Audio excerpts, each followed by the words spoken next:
Hey, what's up, y'all? What's going on?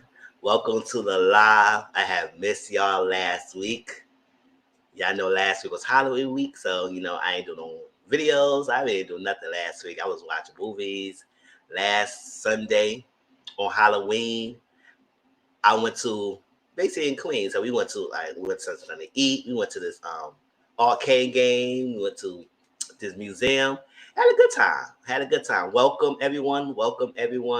Join in. Hope you had a blessing so far Sunday. Hope y'all had enjoyed the extra hour of sleep. Hope y'all did. Because you know what? I announced it too. And I was up in the morning. I was up this morning chatting on Instagram. Didn't realize the time went back. Even though I knew the time was going back. But I was just enjoying my time talking on live with my bro Sonia and Auntie Mama and everything. So hey, they was keeping me company, and it was running my mouth, just one random things and stuff. So, but since I have no live last week, I'm gonna give y'all a good live today. I was giving up. I always come through with the lives and stuff. So we have a good line of topics to talk about. So I'm just trying to get people to come in. Hey, CM, what's up? And yes, people, please make sure you hit that like button on your way in. And share this out, please. Share this out. That's the only way I would get better. Hey, CM, how you doing today? What's going on? Ooh, excuse me. Yeah, I should be drinking. Look, I'm drinking my Pepsi. I got going on the burps. All right, so let me start this little outro, intro, get some time to come in, and then we start with the show's update, and then we get to the program.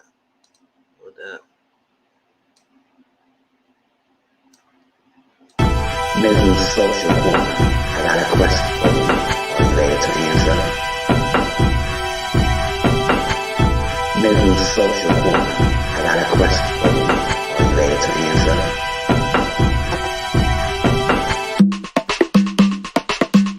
Mizzle Social Corner. I got a question for you. Are you ready to answer? Mizzle Social Corner. I got a question for you. Yes, I'm well. Sunday, Monday is my days off. I always have a good time. Always always looking forward to my Sunday because this is my relaxed day off of work, working all week, relaxing and everything. I get to sit down and talk to y'all, have a good time, and enjoy my day. It's like that. I was on TikTok earlier, watching some videos, and I was on Twitter a little bit and stuff, and preparing for on live today. So I'm well. And yes, I'm going to do when we do the panel. I'm going to have my two extra I got a sequin bottle and a Mike's bottle. We'll drink that tonight in my panel. So I'm just going to keep it light right now, my live on the Pepsi and stuff. And because, I drank last night when we talk on Instagram. So y'all know how I am. All right. Let's start with the show's update, y'all.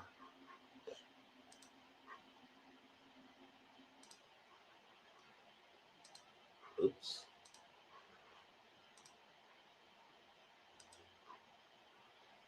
Cancel that.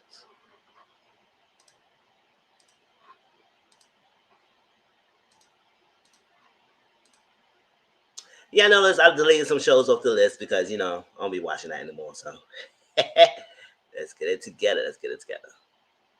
So all one page.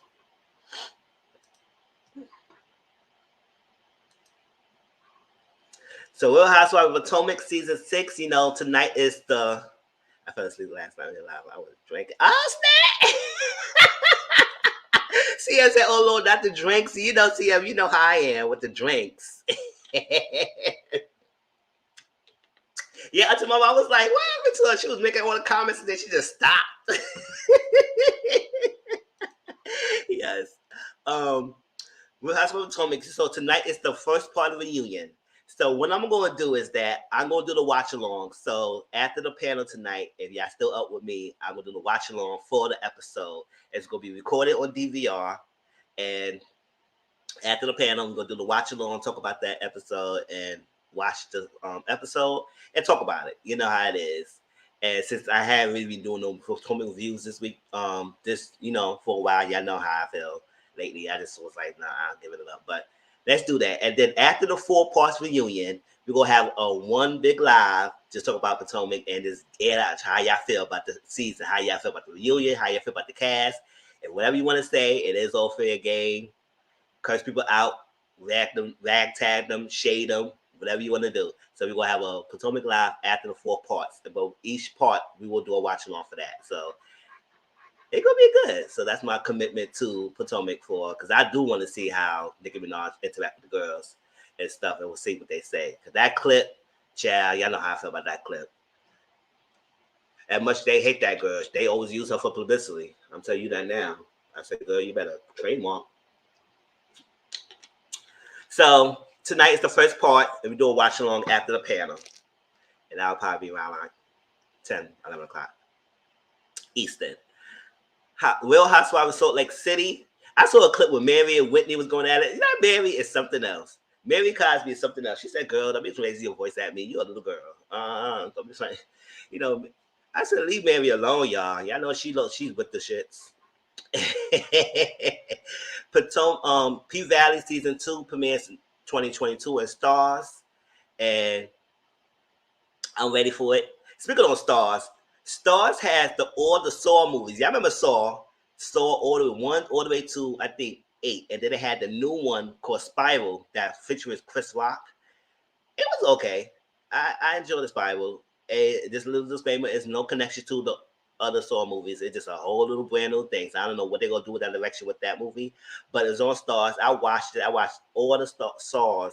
So what I was thinking is that maybe we could do like a movie spotlight in my channel for next month, something like that. Heck, give everybody a chance to watch the Saw movies and let's talk about it. Because I was like, when I went to watch every Saw, and I think I remember missing 1 or 2 of them, but I was able to see it, and it was good.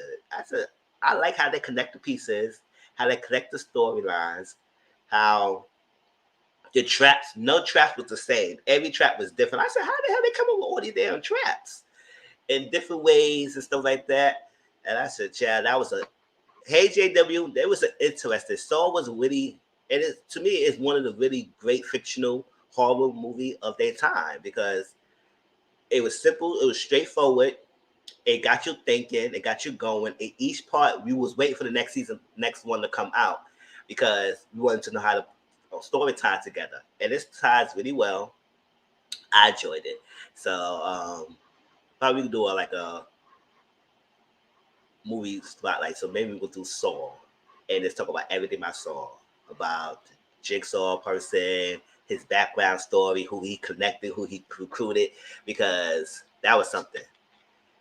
And that new show called BMF on Stars, 50 Cent said Stars did something with that show and they took it down. So I guess he had some issue with that. He said, oh, I ain't gonna work with y'all. I said, 50 Cent, don't do that. We need power. We can't have that. So if don't take all your shows off of Stars, don't do that. Shit. So hope Stars and 50 Cent get it together with that show BMF. I ain't see it yet, but people he's mad they took it down. I don't know why. What happened? If y'all know, y'all let me know what happened between that show that he produced. Oh, what was it? Power Book 2, Ghost Season 2 premieres on November 21st on Stars. It's on Sunday. I'm ready for that. Granted, if you don't take that thing off. But Love and Marriage Huntsville Season 3, you know, that show's a hot mess. We get into it when we get into it. Ready to Love Season 5 is on Fridays. And speaking of that, the Old Age First panel did an interview with Nephew Tommy. It was a great interview. It was a great interview. I mean, I don't watch his Old Age First panel. You know, that's featuring Bonnie Blue, Jay Lee Corner, Lisa Dixon, and Jamie asked me. I watch all those ladies in their own individual channels, and then I watch their weekly, when I can, they Old Age First panel, and they be doing interviews. So I said, oh, that's a level of status. One day probably we'll get there, but I don't know about interviewing people. But but at least have a conversation and chit chatting with Stars. That would be lovely. I would love that. Insecure Season 5 is on HBO Max. Final season on Sundays. I ain't watched last episode week. Last week I ain't watched no shows. I was like, whatever. Hey JW, how you doing? I think I said hey, but I want to say hey again after I forgot.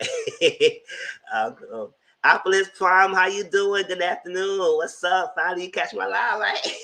I remember you say you not missing this one. I hear that. Insecure. Our Kinds of People is coming back this Tuesday, y'all. So you know it took like a 2-week break. So it's back this Tuesday. So you know I'm gonna review that show. It's on Fox on Tuesdays. Queens is on ABC on Tuesday, and I didn't watch the last episode, but we'll get back into it. Marriage Boot Camp Hip Hop Edition season 18 is on WeTV on Thursdays. Whatever. That show is a hot mess too. And I guess it was some rumors that Molly Marr and Treasure's relationship was fake, and I guess they revealed that. I said, oh, well, we all knew that. I don't know what y'all was surprised about. Yes, you in this. Games People Play season 2 on BET on Tuesdays. Yeah, no, I enjoy that show and I review it as well. So, and then the new show is added. Portia Family Matters. At first, it's on Bravo TV premieres on November 28th. You know, a few days after Thanksgiving. And I was thinking about reviewing it, but I said I know a lot of people probably will review it. And I know that reactionist people will look forward to this hot mess of Portia. Hey, Dominique, what's up? Portia and everyone else. So I would say, no, let me jump the bandwagon. I need somebody so I can rag on and shade on and have fun of. So hopefully they give us some fun. And I know it's a clip that she fighting her family. I said, girl, you fighting family? What the hell happened here? But, and I part of it what I want to see is like her storyline with Simon. I want to see how that going. But because girl, you quit all your jobs for this little segment that you have, and you said yourself you might even know you're gonna have more than one season. So I said, girl, you could at least kept Destination. Like you quit everything, girl. Yes, I understand you left Real Housewives of Atlanta to have your own spinoff show, but the quit Destination and Atlanta, you could at least kept Destination, girl. Why?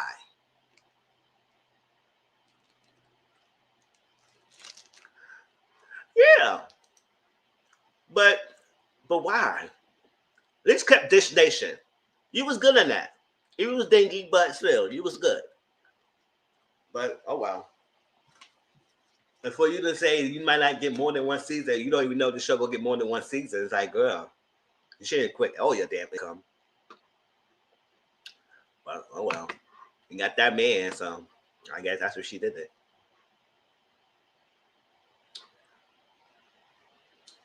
All right. That's it. Is there any other couple shows that y'all know we should watch? Let me know. But I'm serious about the Saw movie spotlight, y'all. So, oh, high comment. Wow.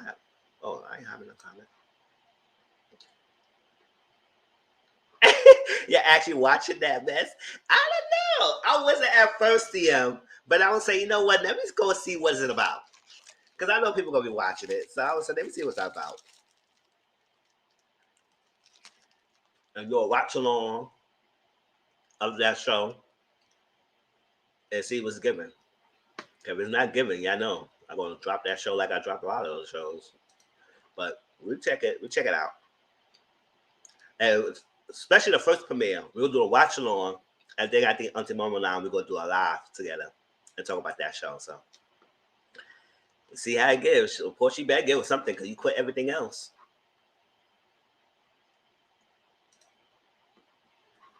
Hey, Brittany, you know, sis over here. She always coming through. All right. So I have a lineup with y'all today. So first we're going to talk about it's going to be a surprise text thread that we saw. If y'all follow Celeb 3, what we talking about? Oh, we just finished, we just finished the show's update. So that's that out the way. Now we're about to get into the lineup. So we're going to do the birthday surprise text. Many of y'all probably read it already, but it's an Instagram called Celeb Breed. And she does a lot of posts of conversation between couples. And they have discussions on the comment sections. And, sometimes the discussions be like good in the comment section. I'm reading both sides. People might be on one side. People might be on the other side. People say both sides are stupid, whatever. But this one of the thread I want to talk about because I was like, all right, girl, you was tripping. But I want to see how y'all get it, right?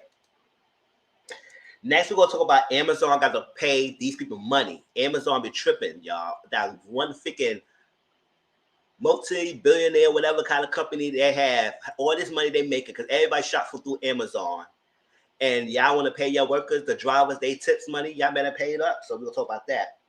Next, we're going to talk about Drago's new city, Dubai, and what we know about that, some of the controversies that people have about that show and what's going on. We talk about that. Next, we're going to talk about Nene Leakes. She want to come back to Real Housewives in Atlanta based on some stipulations. I said, girl, shut up. Well, we'll talk about that.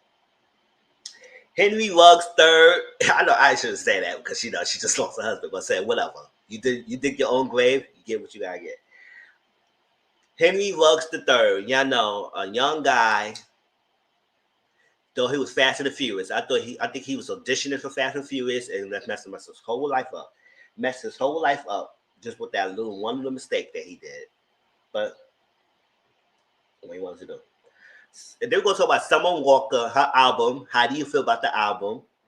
And the deal that she had, because I guess after this album came out, people released at least some stipulation of her contract that she signed the label.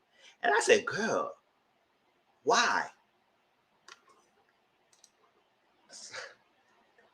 I don't think he would either. And I don't think it's really up to Andy that much. I think it's his producers, exact people who's behind the Bravo. Because listen, you didn't just diss him. You diss the company, say they racist, this is that, and all that stuff like that. Boycott Bravo, all that stuff. Don't you think they won't take you back? We get into that. And the last thing we're going to talk about is, oh yes, Album Prime. We're going to talk about that. Yeah, because people hype that album up so much on Twitter. Because I wasn't really featuring Summer Walker like that. I don't really listen to her music. I don't even know what kind of song. I can't even name one song about her from the past beside this album that I heard that was Summer Walker. And if it's so, right? And if it's so, I don't know. Maybe y'all tell me a song that I probably heard that y'all know. Oh, you know this song. I said, oh, that was her? Oh, well, I can't tell. Joe Budden, lastly, we're going to talk about Joe Budden, the baby, Tahiry, all that stuff tie-ins all together because the way how people jump on the bandwagon and believe the hell that little clip that he said, I was like, I know people are just so excited to people be in the community, but don't be so excited for everyone to be in the community. Some people don't need to be in the community the way how they act, and hell no, he don't need to be one of them. I don't care if it's true or not. I ain't believe that clip, and I still ain't believe that clip. And based on the content, we're going to get to the content. Now I know what the hell he was saying. I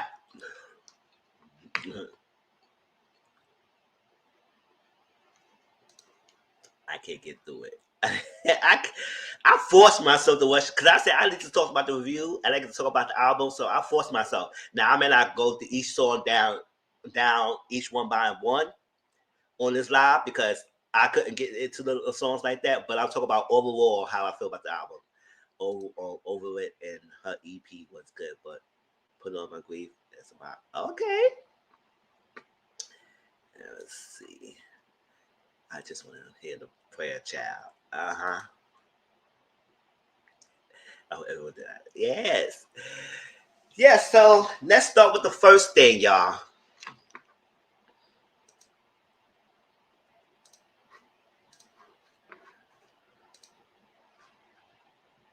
Hope it's ready.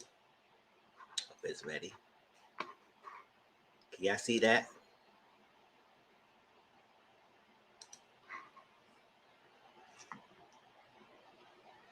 Yes. Smirnoff and Cheetos. Yeah. That's the snacks. All right, let me enlarge this a little bit more so we could orc. Oh, I don't think I can do that. Oh, yes, I can.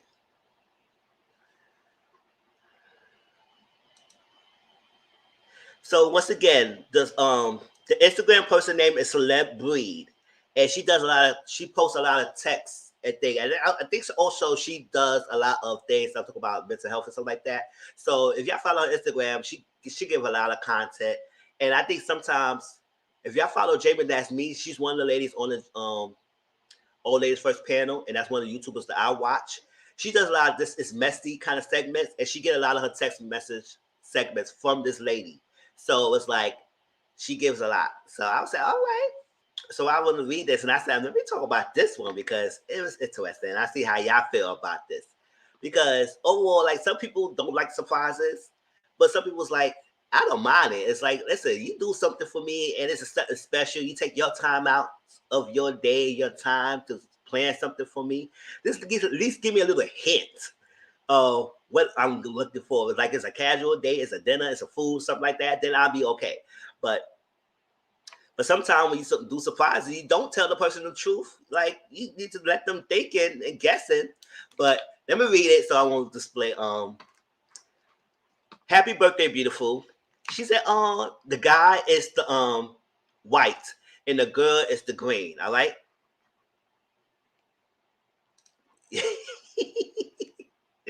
All right. So happy birthday, beautiful. She said, oh, thank you, babe. I know I'm judging up. So she didn't say, oh, thank you, babe. She said, thank you, babe. All right. He said, be at my condo at 6 p.m. for your surprise. I said, all right, that's to take a charge. Be at my condo at 6 p.m. right now. And she said, all right, are we going somewhere, babe? How should I dress? Okay, let her know what kind of situation is going to be. It's going to be adventurous. It's going to be a low-key setting. Let her know how she going to dress. If she go hiking or something, let her know. She said, dress casual, babe. I want you to be comfortable. I said, okay, comfortable, question mark. Are we going out, staying in? What are we doing? Now, she asked a lot of questions. Now, granted, like I said, you got to at least give me a little hint, like, are we staying in, or we staying out, something like that. You let me know how comfortable I need to be. Everything. But keep in mind, this is a surprise, y'all. So how comfortable I should be. They said just casual and just be comfortable. Okay, granted. It is a surprise queen. She said, are we going out or staying in? Kilon, it's a simple question. I said, hold up, girl. Hold up. Like, girl, if you got plans, say you got plans, you got to say you got plans. What's up with this going on? Like, shoot. It's like, you catch your attitude real quick, girl. Like, this is a simple question. He said it's a surprise, girl. He said just dress casual. It's a surprise. But let's move on to the next part. Ooh. She said, let me go back to my thing. He said, that's it. I don't want to stay in. Oh, well, no, hold up. Wait, hold up, y'all. I think I missed a part.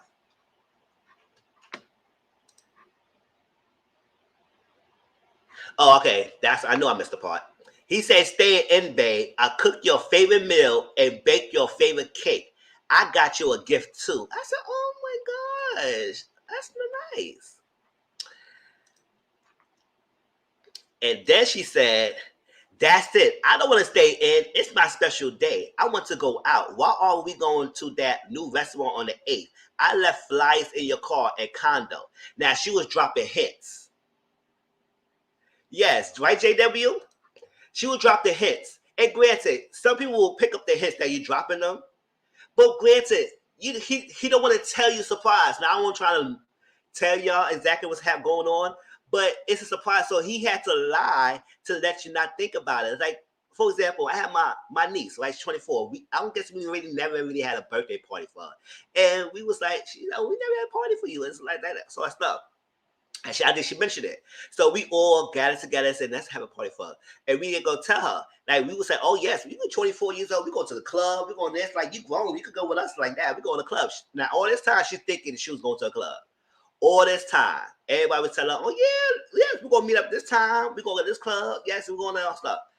And we all met up with a place, as a location. And then she came. And she started crying. Like, she was happy because she said, y'all, I did not know. Y'all didn't tell me nothing. I was on the day of her birthday. We were still thinking that she was going to the club. She said, oh, yes, I'm going to meet you at this time, yes. And then I would say, oh, I got to work. And then I lied, said, I got to go work and everything. No, and then I said, no, I'm going to the club with you. I took off. And not knowing that she was going to have a surprise party. And then we surprised her, and she had a good time. And I turned out, showed out. Y'all know how I am, twerking and everything. And she was like, I did not know. None of y'all had told me. I didn't get no hits. Not even her own mother, who was living in the same house with her, didn't tell her that she was having a party. That's how it is. It's a surprise, right? So I said, I can't afford it. I had to pay rent and a couple other bills that were due on the 1st. I was able to buy you a nice gift. We could go to the restaurant on the next pay date, babe. I never cooked for you before. I thought you'd be happy. And she said, you can't afford to take me out? How? You didn't save any money since your last pay date? I'm upset that you are now telling me you can't afford to take me out. I said, oh, girl. We want a man to be sensitivity. We want a man to have sensitivity. Like, you know. And you just come up with this attitude like that. It's like, gosh, most men don't even do this. Shoot. Don't even take a time to buy you a gift and cook for you and all that stuff like that. And you want to be ungrateful. He said, I'm sorry, babe. I promise you next payday I will take you out. Can you still come to my house at 6 o'clock?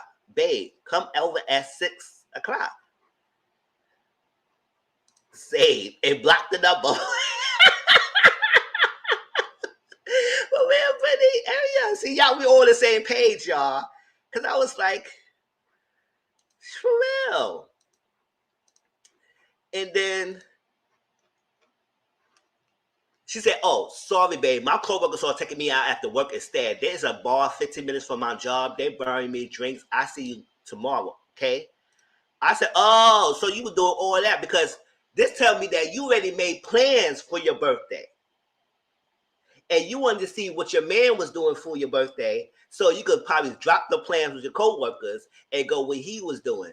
But since he didn't say he was going to take you out, then you dropped in his face that, oh, no, I got to make plans with my coworkers. We're going to go to the bar for 15 minutes. I said, he cooked dinner for you, everybody you live, a gift, and you going to go to a bar and have a drink with coworkers? They're your coworkers. That's your best friends. Child. He said, are you for real? Come on. I put all this effort to make you happy. You really choosing drinks with coworkers over me? And she said, I talk to you tomorrow, Kalon. I eat what you made tomorrow. Love you. Thank you for what you have done. He said, love. He said, we've been together for, mind you, this is 7 months. Most men don't remember birthdays with you being less than a year. Most men don't remember birthdays now or remember putting dates. That's why we got the females to remind you sometimes. It's like that. I remember my like aunties, niece and nephews, and my brother's birthdays, all that stuff. Those are people important birthdays I remember. But a lot of other people's birthdays, you ain't gonna try to remember that. Sure. Most men have kids for years and don't remember some of their kids' birthdays. So it's like, listen, for 7 months, and he remember your birthday, girl, and he did all that. Listen, we've been together for 7 months, and you never smell. Never smell. Hold on. I ain't even drinking yet. What the hell I'm talking about? And you never spell love like that. Babe, please come over at 6 o'clock.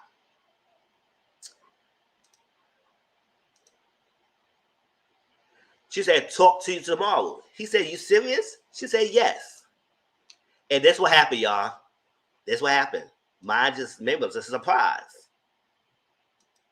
He actually did the reservation at the restaurant that she wanted and show her the Tiffany box that he had bought.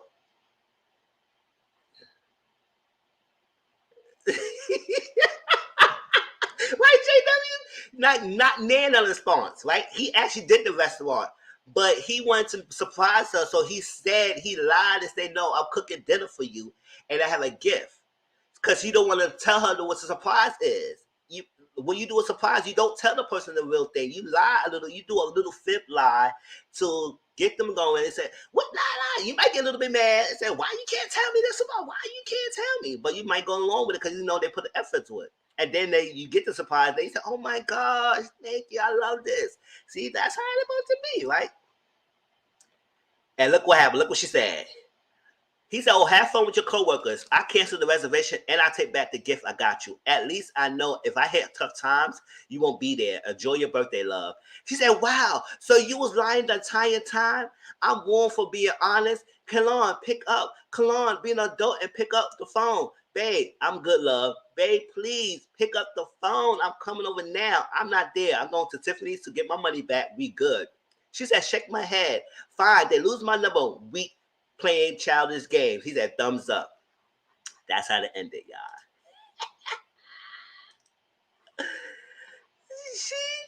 See, it's like, come on. So that my question is, y'all, do y'all like surprises? Because I know some people don't like surprises, but at the same time, I think that it's not because she didn't like surprises. I think that she had made plans and she wanted to know what the hell he was planning, all that stuff. And since it's not what she wanted, or that's what she thought, she had a backup. Not backup. She already had a plan. Gotta get back in blood. Period. Period. Now she want to come over. She said, "Oh, babe." Oh, I said, then she get mad. Fine, delete my number, block me. It's childish ass game. I said, no, you were being childish. He wasn't being childish. You were being childish. Now, oh snap! I forgot the time I started that, but oh well, I'll do that later. Yes, you would be ungrateful, like Brittany said, and I would say you will get none of response from me. None of stuff. He did all this effort for you, and you lied. No, and she said, people in the comments saying, "Oh well, he shouldn't have lied." I said, "It's a surprise, y'all. Y'all ain't understand the word surprise. You don't tell the truth when it's a surprise. You might get little hints, but you don't tell them everything so they can rule the surprise. That's what it's a surprise, right? Sure. And then it even was the truth. He cooked for you. So like that. Remember your birthday, and you only been together for 7 months. And it's the beginning of more future.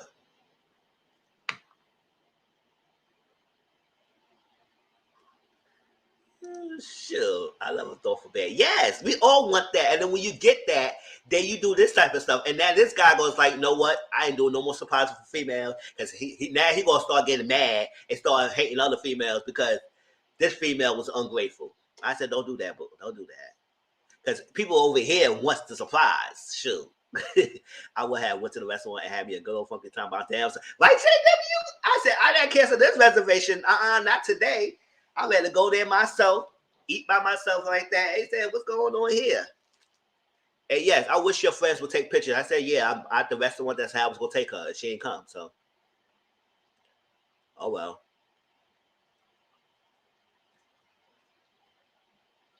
What do you want me to do? You didn't want to come. So enjoy your freaking cocktail with your coworkers. Let my man tell me he cooked for him on birthday, bitch. What drinks? My man called, bitch. I got it. That's what I'm saying, right? My man called me. I go home to cook. I go at home and eat a home cooked meal and all that stuff. And he remember all that. And I'm gonna say, see, that's why I'm single. I have no picture for all this. I'm gonna, but will you would love the surprise though? Will you would love the surprise, or you will like the surprise? You just like, let's tell me. Sure.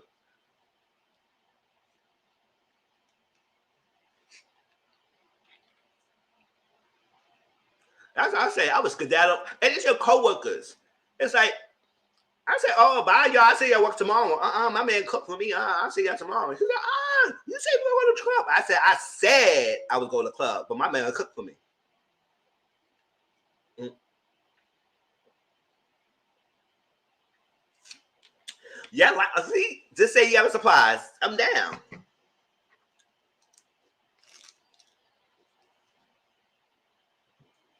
So that was that. I would say, yes, like y'all all said, we all on the same page. Like, she was ungrateful. Make it hard for any other. You make it hard for the rest of females out there because we all not ungrateful like that. We will all love that. And I say we like my female, but I said, listen, I like guys. So like, I would love that too, man. The surprise. And maybe I would do that too. It's like, come on, you don't know. It's something special. Let me plan something. Here, it not always have to be all spending money. And he did it anyway. But and it just shows that sometimes when it's not down and out and he does something that she was going to skedaddle because she was very ungrateful. Because, oh, I'm not staying in. It's my special day. Yes, it's your special day, but he's doing something for your special day. Oh, wow. Let's move to the next topic, y'all.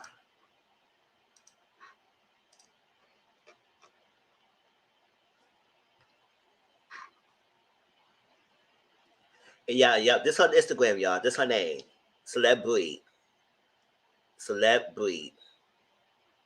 And just follow her because she had a lot of clips and text messages and threads and conversations that we could love to talk about.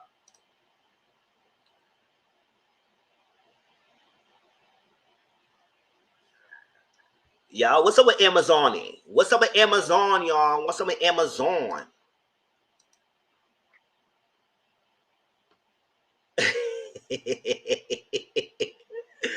Sure, I was saying, I would have told her like G-Day Caddy, you played yourself, right?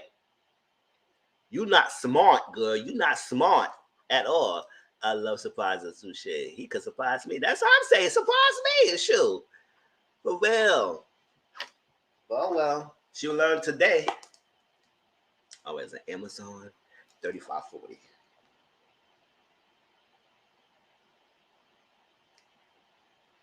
So Amazon, y'all. What is it? What is it? Amazon. I said, but you don't say that, girl. You know they look around. They look around, right? So Amazon was ordered by the Federal Trade. I overweight though. That's what I'm saying. Brittany, right? Amazon was ordered by the Federal Trade Commissions to pay $60 million in illegally withheld tips to over 140,000 workers. And you know, Amazon is one of the biggest companies out there. They make money. Y'all know I work in a freaking luxury building. I'm a concierge. You know how many times Amazon comes to my building? Do UPS, do postal, do their own carrier service, do laser shift. They come like multiple times a day, every single day, and except for Sundays. And you gonna need to tell me you withholding tips for your workers? Really? Yeah, not withholding tips. I guess that's really why they didn't ring the bell. For real. They said, listen, I get my damn tips. Just throw the package. Right, the owner taking trips to space, but can't pay an employee. Right? Sure. Amazon is stable as hell. That's what I'm saying. It's like, come on now. This is they working hard, especially around the holiday times. So I can't lie. I'm waiting on some packages now. That's what I'm saying.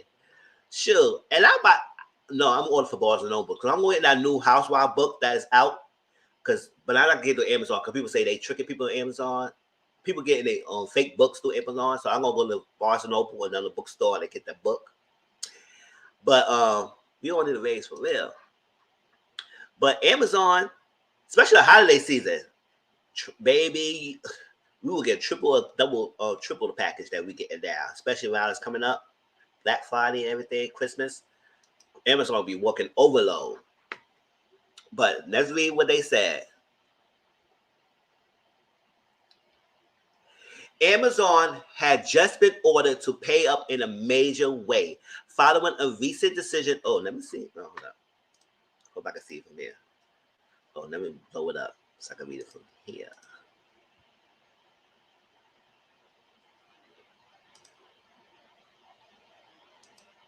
Yeah. Amazon has been ordered to pay up in a major way following a recent decision by the Federal Trade Commission. According to the new reports, Amazon has officially been required to pay $60 million in illegally withheld tips to over 140,000 workers. Reports between 2016 and 2019, Amazon illegally withheld tips for more than 140,000 drivers. And now that the massively successful company has been ordered to pay them $60 million in funds, they are all based on the decision from the Federal Trade Commission. Earlier this year, the FTC filed an official lawsuit against Amazon and its subsidiary company, Amazon Logistics, due to allegations that the company did not adequately pay tips to drivers in the Amazon Flex program. Let me see. Let me scroll down. Additionally, the FTC stated that it will officially send 139,507 checks and 1,621 PayPal payments to all Amazon Flex drivers who are owed back tips. For any driver that had over $5 tips withheld in tips for Amazon, they will receive the full amount they are owed. While the average amount of payments for Amazon drivers is estimated to be around $422. One company driver is set to receive a single payment of more than $28,000 back in February. Click for more. Yeah. Imagine working on Amazon, you're a driver and you're not getting your money. Let me see. You can save your money on the book. It's Annie approved, so the good tea is kind of hitting. There's another book on the tea. Oh, okay. You can save your money on the book. It's Annie approved, so the good tea is always hitting. There's another book on the tea. What book was it? That's the book that everybody talk about, right? Yeah, tell me the name of that book, Sia. And honestly, as much as money as he makes of us, of our buildings, should be in our better, yes, in better conditions. That's what I'm saying. Y'all should be a luxury in the better conditions y'all work in. But he used that money to go in space. We've all been joking about it for weeks for work now. Yes, that's what I'm saying. You could skedaddle. That's why he skedaddled. Because he knew this lawsuit would happen. So he said, damn. So let me go and take a space trip. You better space trip your ass over here and pay out their money. That's what you better do. I want to get every penny back in on today, not tomorrow. That's what I'm saying. I better get paid today, not tomorrow, and not in the near future. Today. My check better be in the mail today. Or in direct deposit. Oh well. Yes, that's the book I want to get. The Real Housewives, the real story behind the Real Housewives. Yeah, that's the book that's everybody talking about. That's what I want to get.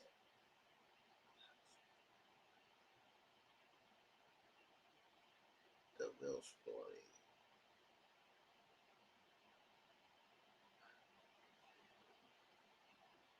The Real Housewives.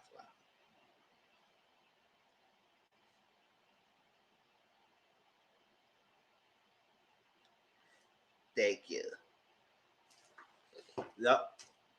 Especially because the theme for the peak of this year, the theme behind it is space. Oh yeah, because they definitely do like boxes, because I should be seeing that they have different boxes of the theme, and especially around the holiday season, I'll be seeing it. So that's what he did it, because he had space. Now he want to do that space trip. Please, y'all. See, I put the name of the book of the Housewives thing, and that's the book I want to go get and talk about it and read it and see what's the behind the stories of the Real Housewives. A lot of people getting it. He looking at y'all from outer space. That's what I'm saying. It's like, and one person will get about 28,000. Y'all, you would held 28,000 in tips that he supposed to get. As a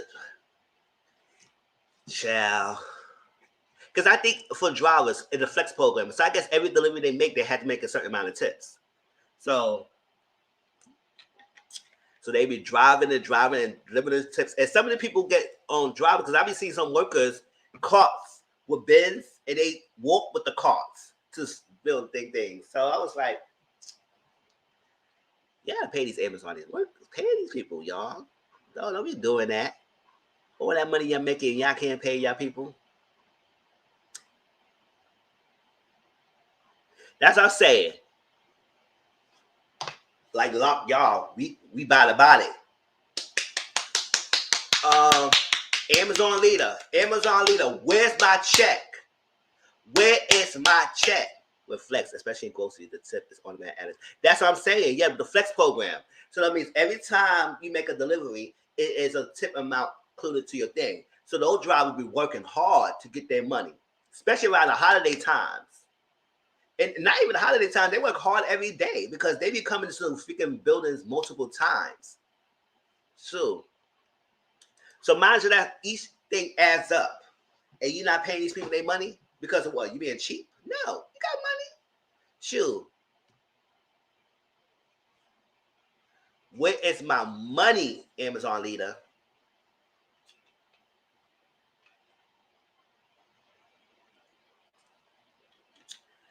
I know he not. He know he better pay now because Federal Trade Commission ain't playing. $60 million, and they gonna hurt his pocket because he can make that money. Like Amazon is really rich, so Sure, he gonna pay that back.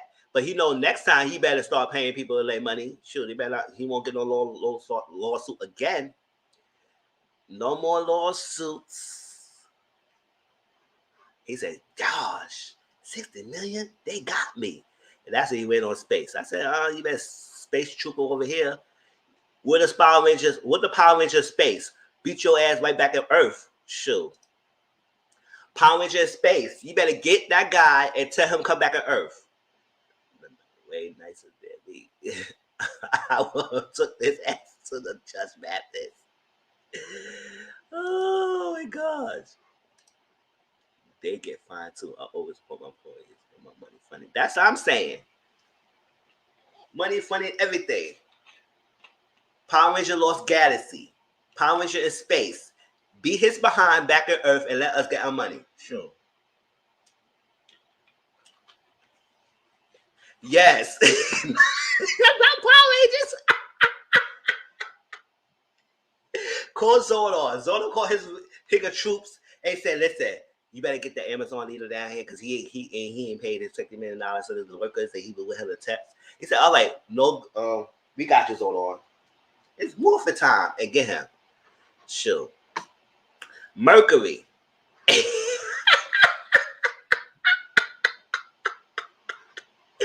Oh, snap.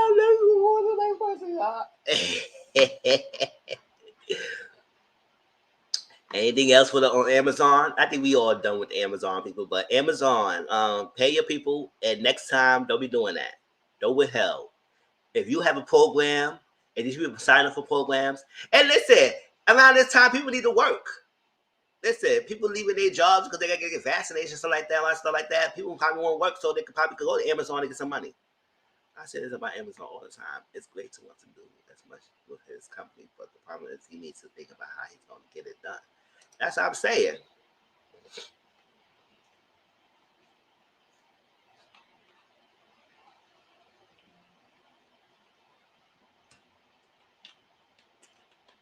Sure.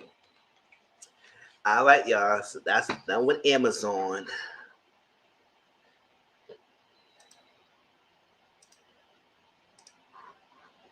Let's share this next thing.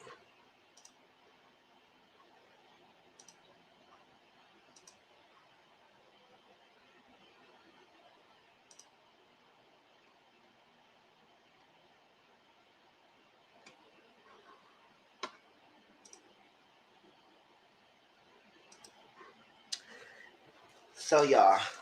So this Nap on Potomac, y'all know I already said that we're gonna do a watch along for Potomac. I know the viewing part one is tonight. So after the panel, Auntie Ramona and us, I'm gonna do a watch along. So follow my Instagram. You said it's tricking down here. It's Mr. Grown. And we do watch along for the first part. And we're gonna do watch along for each part. And after the 4 parts, then we're gonna do one big live of Potomac. You could curse anybody who you want out. Candace, just out everybody. We can talk about the season. We can talk about how we feel, all that stuff like that. And it's airing out one of the live and quarter of that. All right, but we gonna talk about Dubai. The new season, the new city that Bravo is having, y'all, for 2830. So Andy announced earlier this month that get your passports. I don't know when we get our passport for us. We was watching on the freaking chair. We ain't going nowhere. You going somewhere. Y'all get your passports. I'm saying right here watching a TV show. But nevertheless, that's what I'm saying. He said, get your passports. We traveling to Dubai. And he was very excited. I said, oh, they go international now. I said, okay, that's why all the freaking season, current season was low budget. Oh, let me stop. Everyone get me. Everybody gonna get me. Low budget. Uh-huh. That's why you was skedaddling a lot of these freaking trips and stuff like that. Giving these freaking dumbass freaking houses they gonna stay in it. The Airbnb houses that y'all having. That freaking little Ricky Dick shack that Candace had those 3 people staying at where everybody else was not freaking house. Sure, no. They was freaking low budget they freaking current season. This will go to Dubai. And you don't even need that because Dubai is rich. So stop it. So why are Real Housewives in Dubai? And thank you. Here's what we know about the franchise latest installment. Okay? And it had 10 reasons. So we're going to read down the reasons and we're going to discuss. Okay, y'all? The rumors are true, and the excitement is very, very real. The Real Housewives of Dubai is set to air very soon, and the fans of the franchise are already eager to tune in on the drama. Fans are looking forward to meeting a whole new cast of wealthy women and are anxious to watch what sorts of troubles and mishaps they face as they navigate the complexities of their lives. U.S. Weekly reports that the biggest attraction to this hot new series is the ultra opulent. Opulence. You own everything. Shout out to RuPaul Drag Race. Opulent backdrop in Dubai, one of the wealthiest and most luxurious places in the world. Dripping with wealth and fully immersed in the most lavish lifestyle imaginable, these incredibly wealthy ladies from Dubai are about to blow up the scene and are ready to introduce viewers to the very finest things in life, and all the challenges that this level of wealth seems to attract. So when y'all heard about Dubai, what y'all thought about it? Y'all, so what y'all was thinking? Williamsburg is a theme park of plantation, and I like Milan, but I'm not watching. See, I never watch everything. I want to watch for the fashions. I want to see what they are bringing. It's like somebody on there that people have been talking about, but sis got a new face or something because I don't recognize her. Jal.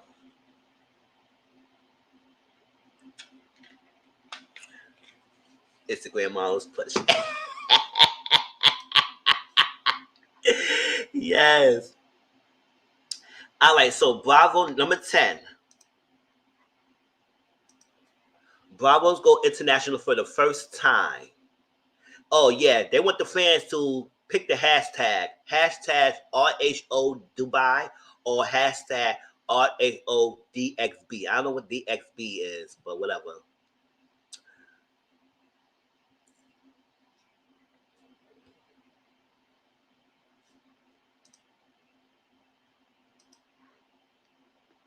Also, Fashion Milan look the same to me. I gotta go wash my hair that night. I hear that. Let me see. Bravo, not wash my hair.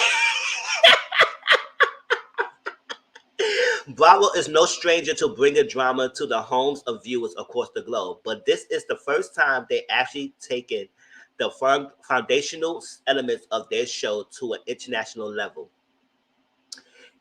scale. Oh, okay, exhibition for buy. Okay, I get that. Okay, on. Oh, okay, I got it. So that's what it was. But that was a dumbass freaking hashtag. I'd rather do the RHOBUI. Let's spell it out. Shoot. MSC scale. This is the very first international adventure of the network, and it's proven to be a very appealing aspect of the show.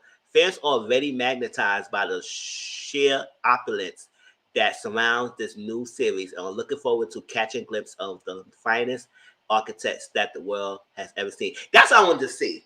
I want to see the buildings. I want to see the restaurants because it's one of the richest countries in the world. Dubai area, the UAE. I want to see that. That's what I want to see. What nights it comes on. That's what I'm saying. Shoot. That's what I want to see. And with this girl. And they say they rich. So listen, I want to see how rich people handle things. Because when you rich, you handle shady. You handle things differently. Okay. I don't know. Shoot. They handle things differently. Just like Big Bling Empire. Y'all remember Bling Empire? When that freaking Christine came up with Anna's necklace and she thought she was flaunting her freaking necklace in front of her face. And she said, oh, yeah, I got the necklace that you got. I said, Anna said, oh, okay. She didn't trip. She didn't bash her face. She didn't fight her. She didn't do none of that. She said, okay. The seat arrangement. She switched her freaking seat arrangement to the end of the table. And when she came in and said, why am I at the end of the table? She said, I'm sitting next to this person because, you good, you have a good connection, so you got the same language as this person, so you can be able to connect with the person. Not notice that she switched the table because you wear her necklace. So that's the rich problem shade that I like to see.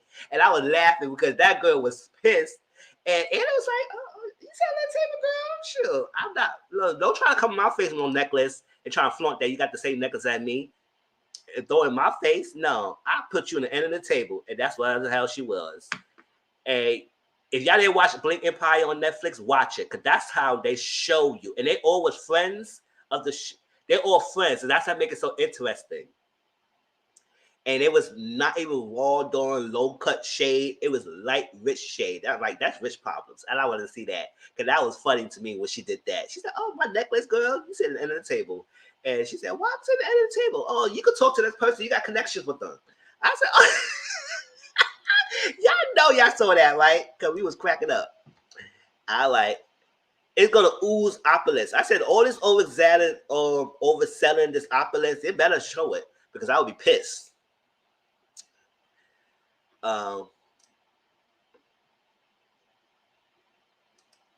Yes, cut you clean, right? Subtle.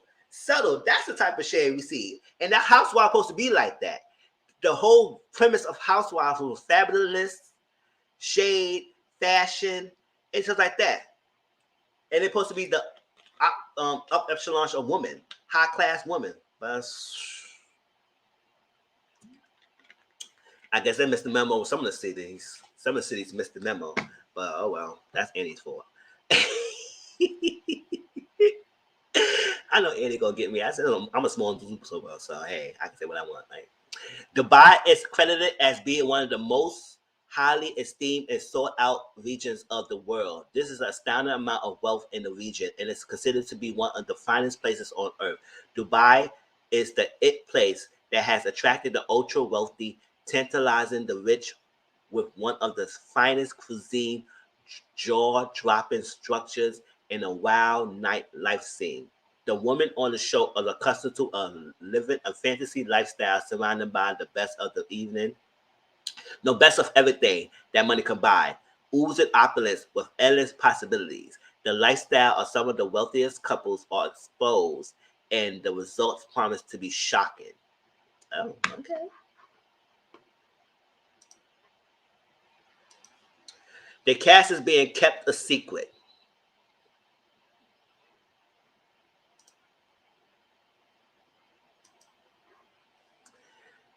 Fans are eager to discover everything about the cast that is going to grace the Real Housewives of Dubai, and they want to know everything from their lives, fortunes, and the drama that surrounds their interpersonal relationships.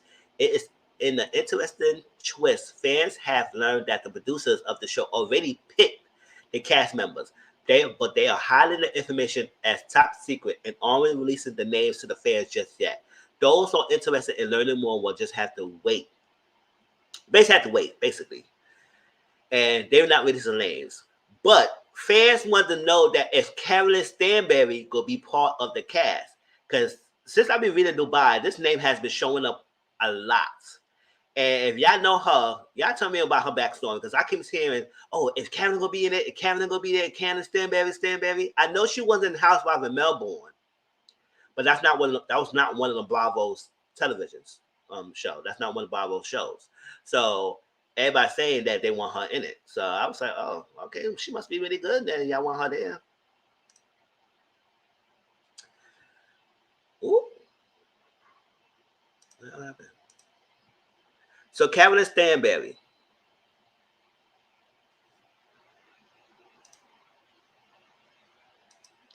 The moment the show was announced, Carolyn Stanberry's name began to circulate online. Fans immediately pegged her as being the shoe-in for the show, and they immediately started vying to have her join in the cast. Rumor has it that she will be one of the main characters on the show, and fans are hoping that this will be materialized. One of the stars for Millionaire Matchmaker, Patty Stagers, seemingly took to social media to congratulate Carolyn on being part of the show, which immediately raised eyebrows. This led fans to believe that she was privy to cast information that was supposed to have been kept under wraps. I said, whoever's in that production told this girl that she's gonna be a part of the cast, need to smack her. Sure, whoever production need to smack them. I said, listen, it's supposed to be top secret, and so we're gonna keep it a secret. Let's keep it a secret. If you can't keep it a secret, you can't have this job. Sure, nobody should be telling anyone to cast it. But you know, that's what I'm saying. Sure, if we say we're gonna keep it a secret, keep it a secret. That means anybody trying to get information, you cannot get it from them. Sure, that's why we can't have nothing freaking secret. Everything will be exposed. It's set to air in 2022, y'all. Next year. That's too soon. Yeah, that's what I want to know. What does they have to make Dubai one of the richest, make it so wealthy?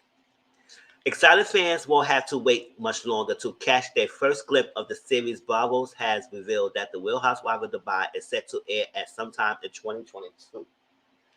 Right? Bravo's have revealed that I said that already.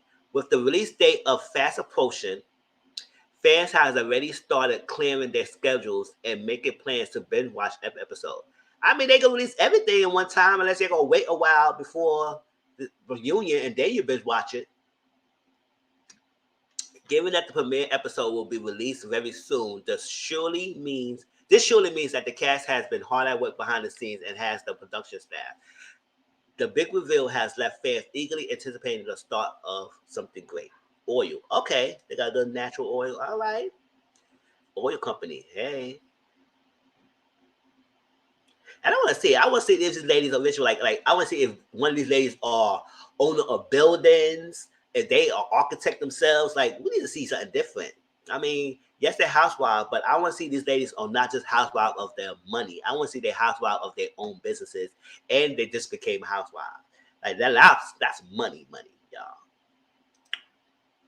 And then, or if they have family who's rich, like Anna was. Anna's family was rich, and brings them higher. So Lindsay Lohan, I said, who the hell was that chick in that show? Hell no. I'm sorry, rumors started. No, rumors started not to be stayed, not to be truth at all. Rumors started to be silenced and be thrown away.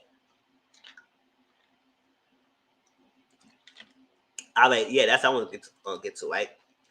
So they said Lindsay Lohan has been living in Dubai since 2014, and her life has been provided an endless supply of drama for the headlines to devour. Oh, they rhyming that.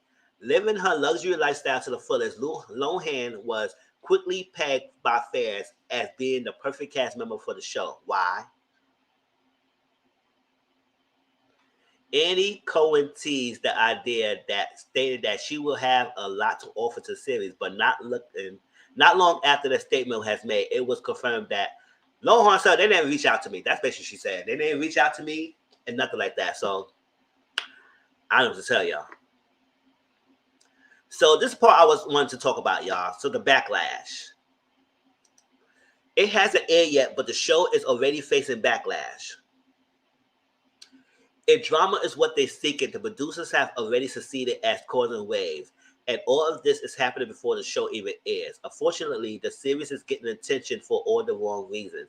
Some fans are furious about Bravo's choice to shine the spotlight on Dubai, a city that is under fire over their human rights violations against women.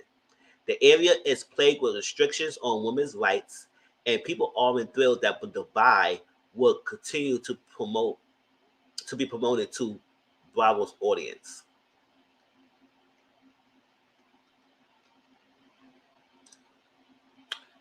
Ooh, houseway. That's what I'm saying. Losing her own hand? No. Sam, thank you. I'm interested about the scandal too. I'm curious about their customs. Lindsay might be good TV, but she's definitely not damn house. That's what I'm saying. Sure.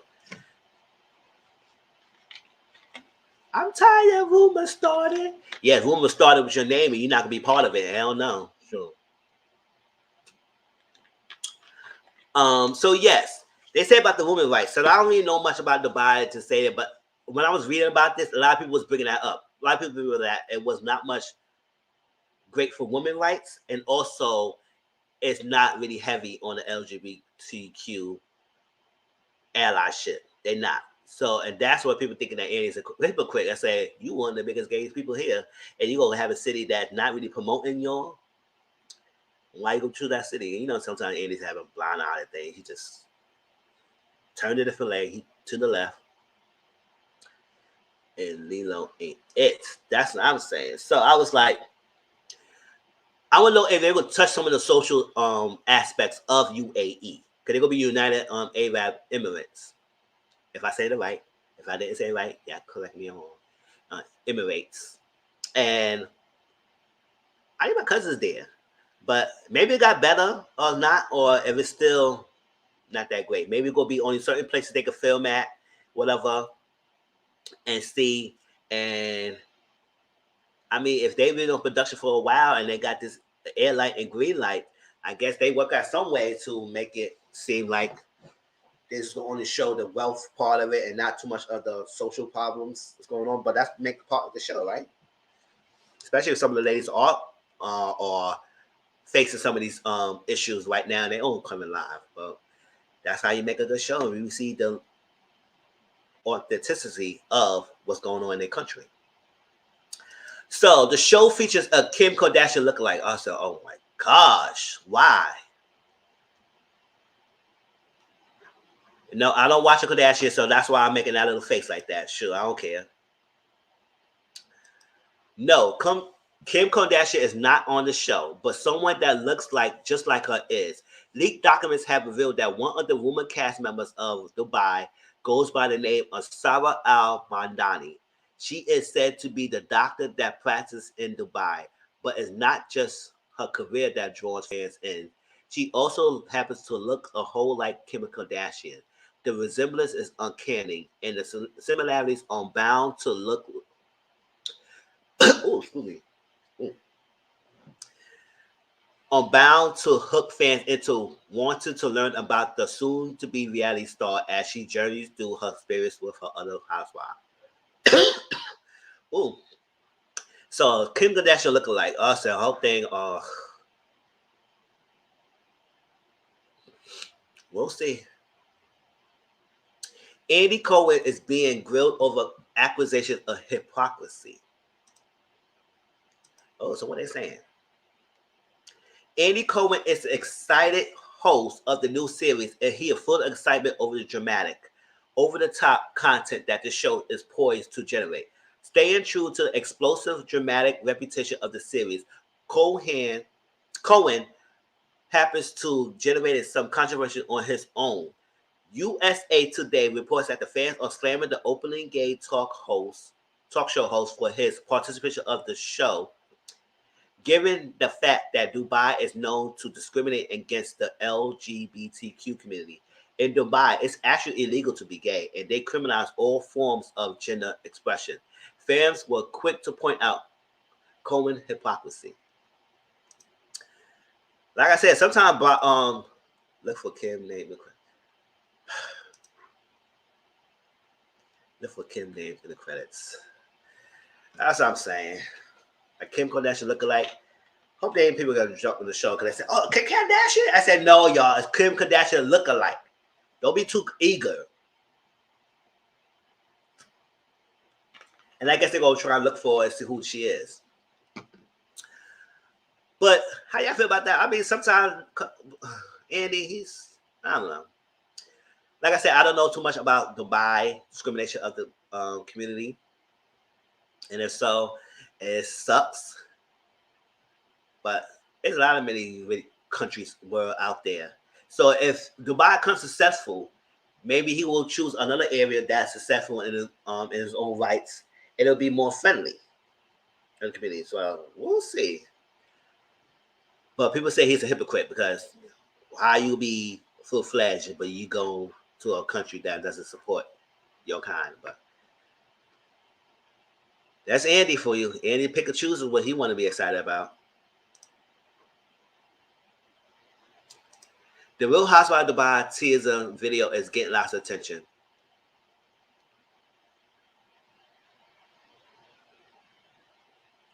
The trailer of Dubai has garnered a whole lot of attention online And all the controversy and secrecy surrounding the series is already proven that this is going to be a wild ride. Fans are eager to learn more about the characters that will star on the show and uncover the secrets being held by some of the world's wealthiest couples. Already proven to be a memorized experience, fans are ready to tune in and explore the unique lives and relationship of the cast that are truly enjoying luxury living in paradise. But that's it. That was the 10 thing about this show that we should be looking forward to. Kim is not looking like anyone use her like this while getting paid. That's what I'm saying. Yeah, it's a no for me. And they were saying that Dubai is the new America. I said, since when? Don't do that.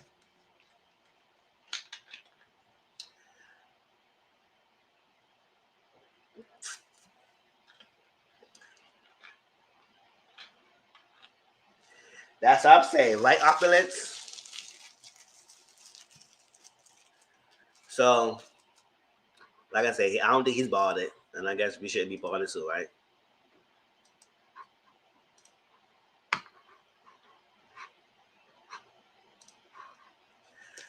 All right, Andy is a horrible representation of the LGBTQ. Tell me about it.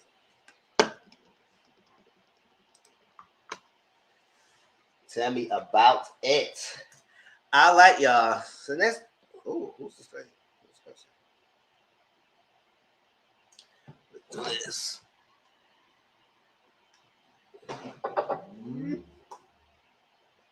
Yes, that's what it is. It's making her money. He gonna do that. So, like I said, I'm interested to see what the season gonna be about. If it's good, then I will review it because it's a new season and I'm gonna give it a try. Because I need to expand my housewife repertoire. Because my two favorite ones is disappointed me lately. But let's get down to what Nene Leakes is saying, y'all. Nene Leakes. And I say it just like that on purpose. Nene Leakes. Nene Leakes, y'all. I mean, one.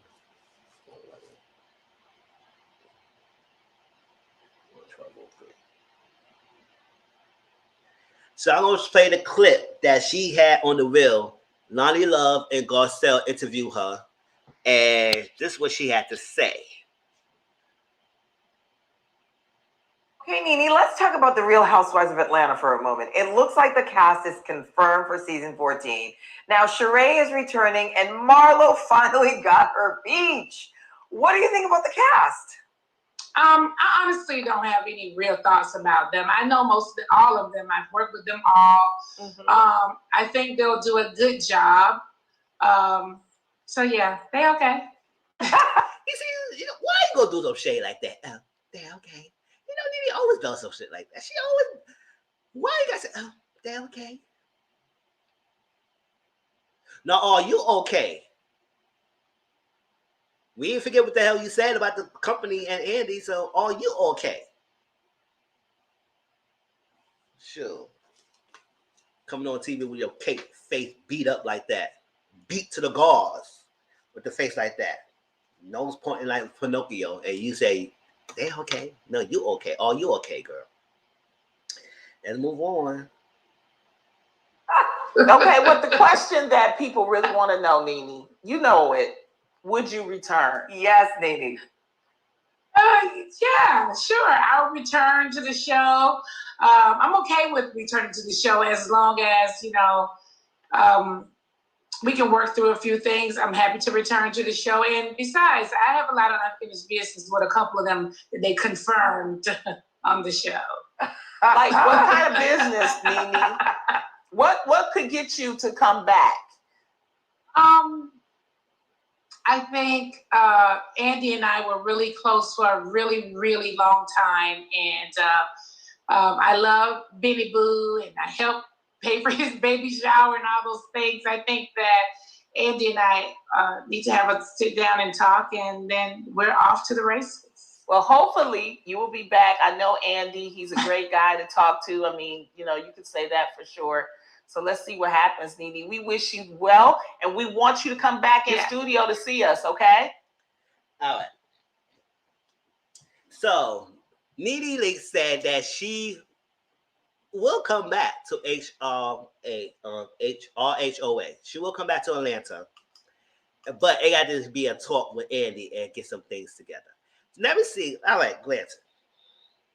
Yes, he had a long history with Andy, and yes, nobody can take away the fact that Nene was an iconic person in reality TV with her liners and the memes that people use. You know, one of my favorite, I said what I said, and you know, all that stuff like that. We all cannot take away from that fact. But my thing is with Nene is that she didn't use that to elevate herself for anything different.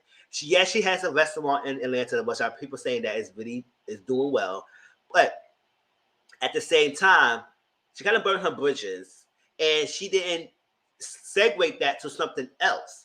It's okay you be a reality TV star, but how long can you be doing reality TV for so much without avenuing yourself to something else? And she has it. So now that I guess her money is running dry, so like that, I guess she was willing to come back. But you bashed the company. You said the boss of the company, Andy, is a racist. You said they treated you bad. They didn't give you a good deal and all stuff like that. You wanted the people to boycott the freaking station, write petitions and stuff like that. You was on a rampage. So think about that. And let's think about in real life. When you go to a job interview, one of the questions that most people will ask you is, what's the reason why you leaving your company, your current company? And the worst thing can you ever do is to badmouth the company you leaving. Because it tells the current employer that you interested in working for that if you badmouth the company you left for, you will badmouth us company, and we can't have that. And that's the biggest thing to get your application denied. The interview be ended. They probably continue the interview, but after that you leave, they will probably say, "Oh no, because aside." And instead of using that and say, "You know what, your company gives us more advancements like that," like, what's the reason why all that stuff? And that's why make it positive. Don't be negative. So, but she's on television and made this whole public. So, if Andy was contemplating taking her back, the productions of Bravo, the high execs, probably wouldn't be so eager because you bashed us as a company. And whether it was true or not, you keep that to yourself and collect your checks. Because some people work in jobs they don't really care about, and people work in jobs they know that jobs ain't ish. But they're going to do their job, don't do nothing to get themselves fired, and collect their checks. It doesn't mean they're going to respect the job like that. They're just going to continue to do their checks because at the end of the day, the money is the motivating factor. So you coming back because of the money, not because of your relationship with the company. You coming back because of the money. That's all you're coming back for. But then again, I would say we need to refresh Atlanta to new lights. Yes, people like Nene and people love her, but after a while, we can get another Nene. We can get more people who make iconic stuff. It's like she's not the only person who make history. Like, we all love New York. New York make her staple. She was a queen bee in reality TV star. But she doing other different things now. She's not always doing reality right now. She's doing different things. And she's great. But we get other people who can make good, iconic moments. Now, whether she lied or not, it's to be true. But even if it's true or not, you still don't publicly bash your employer that was working for years because that's making bad publicity. And if she says a public face, now if she want to work for someone else, they're going to see, oh, Nene, you know what? Yeah. He said, you know what? We can't have you. Now, granted, it could be true. It could be very true, but you have to pick and choose what you want to say. Now, if she would have buy out gracefully, if she would have buy out and said, "No, what, whatever, I know this company like that, but just want to get her money and get her thing," and that's all that, then maybe she'll probably come back. But now it's probably harder for her to come back because now they say, "Listen, what you did, what you said, is crazy." But it's true. Like sometimes that's what I'm saying when you go to job interviews, the worst thing you do is to badmouth the company you leave in because they ain't going to trust you. And that's rules 101, job rules 101. So it could be true. And like how they did Mariah. I still don't like how they did Mariah, but Mariah said her things, but I don't think she was going to campaign. I mean, correct me if I'm wrong. She was going to campaign like Nene was? I don't think she was.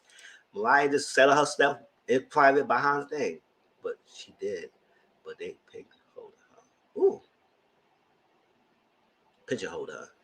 Yes, that's it. I'm not saying the company are 100% great. They probably not. But as a standpoint, she probably burned her bridges for doing that. She got too big-headed and forgot where she came from in the arms that people that got her there. Went unseen in the line. Nah, after a while, the racism is too much. Kim and Craig threatened folks' lives and got away with it. You need to stay out of it. Yes. Like I say, all your thing is saying is true. My thing is, you left the company because it's not left the company because you say they were racist like that. You left the company because you didn't get your deal that you wanted. And since you didn't get your deal what you wanted, there you went on tirade of this is company, this is that. Yeah. That could be true, y'all. Like I said, it could be very true of the company. It could be very true. But when you burn your bridges that you need when you're on the public platform, like us like that, we won't burn our bridges for people like connections. We built jobs based on connection.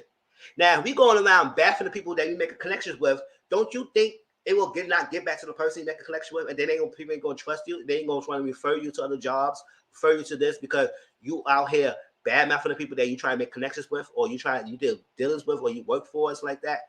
If it's true or not, listen, either leave the person alone and do something else and make your own way, or you go use the connection you have, but don't bad mouth it because there you gonna hurt yourself, right? Yeah. Because if that's true, everything, why you will go back to the company that are openly racist? Why you go to the company that are doing that to yourself and did that to you when you said that was the reason and all that stuff? This is crazy. And granted, yes, they might have bash Mariah, bash Nene, did all that stuff to the baby, and the white counterparts are sliding by. We probably still all see it, and so we are not blind to it.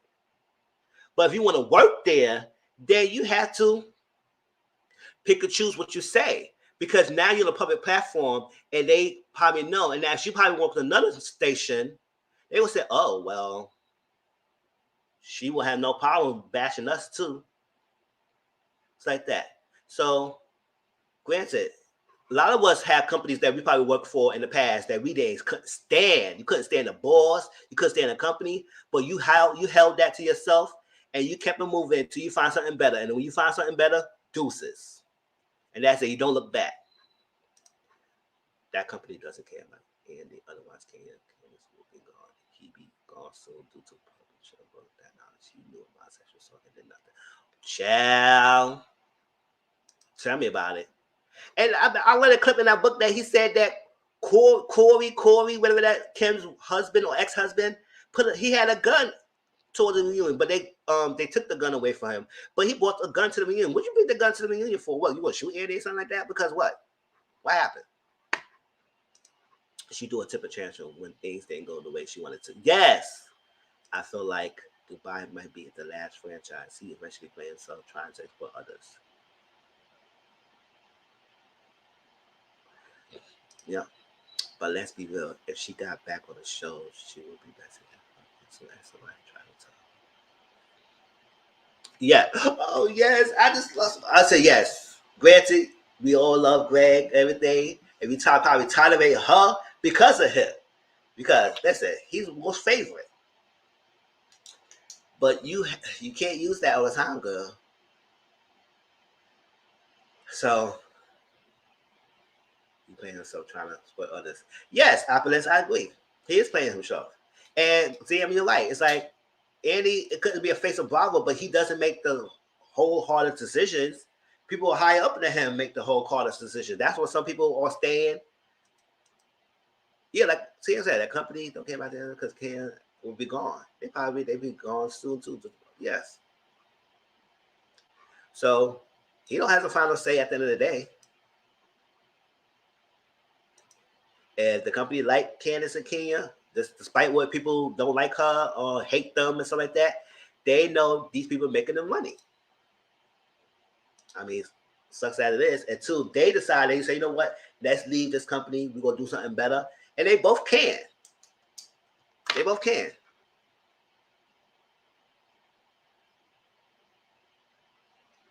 Yeah. And he said, "Oh, we had to sit down." So I said, I want to know what's the stipulations. What will be your stipulations, girl, if you decide to come back? If they decide to give you a chance, because you burn your bridges by bouncing off with a company. Whether you, like I said, whether you think it's true or not, real world work replies the same, and these companies talks. And don't you think the other companies might not even listen and watching what's going on? And that's why she never got bigger than what she is. There's no acting gigs playing herself or something like that. No thing that elevate herself to the higher level. Like, for example, Tammy Woman. Maybe she probably didn't like how Basketball Wives and how the people was handling her. You know what she did with her stuff? She's doing acting gigs now, left and right. And she's doing a good job. She's on freaking, what else? She's on Family Business. She did that thing with Miss Pat's show. She's in a lot of shows right now, acting her ass off. Yeah, she did Real World. She did a reality TV for a long time. She was on the Real World. She did Basketball Wives. She's in the limelight for a long time in reality TV. But she used her platform to do something else, and she's not going back to Basketball Wives. She's not going back because she used what she got and make her connections better. Yes. But I'm just making an example of how she used her connection for reality TV and elevate herself. And Nene is just stuck in the same way. Even how after how iconic she has been, even though, like I say, we can never take away Nene iconic and her impact on reality TV. But what are you doing yourself with other than that? The fact that you will go back to a company that you publicly bashed down the way she brought him up after she brought him. Yes. How's it gonna issue? Yes. She's doing the most. Tammy is whatever we discussed to me. Yes, my enemy's enemy is my friend. And he thought so long of it. Like, he will scoop. Yeah, that's what I'm saying. You think somebody would scoop her up that quick? No. You on TV. Like I said, regular companies, when you on interviews and you bash them out the company, they would say, no, we hiring you. And we regular people. Imagine her in a freaking platform like that. Tammy completed her contract after that phone. Yeah, she did. And you know, when she was closer to and rightly so, they stayed balanced at Tammy and age and deserved that. Yep. She did. And she got out of the gone. Now, she may speak her piece of how she felt mistreated, but I don't think she was going to be bashing the whole company and stuff like that. And if so, maybe I wasn't reading it. But she moved on and do her thing.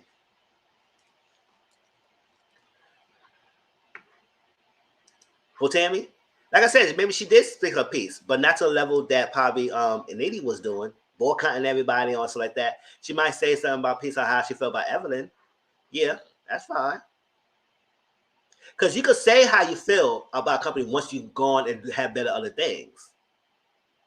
But when you're in transition trying to do the better things like that, you might want to keep some of the things to yourself until you get to the platform you want. Now, when you get that job that you got the job for, then all of a sudden you can just bam on fail. You want the company and say, oh yeah, I got what I wanted to shoot. If that work, I ain't like the people, I ain't like the people, I ain't like that boss, all that stuff. All that stuff, you just move on.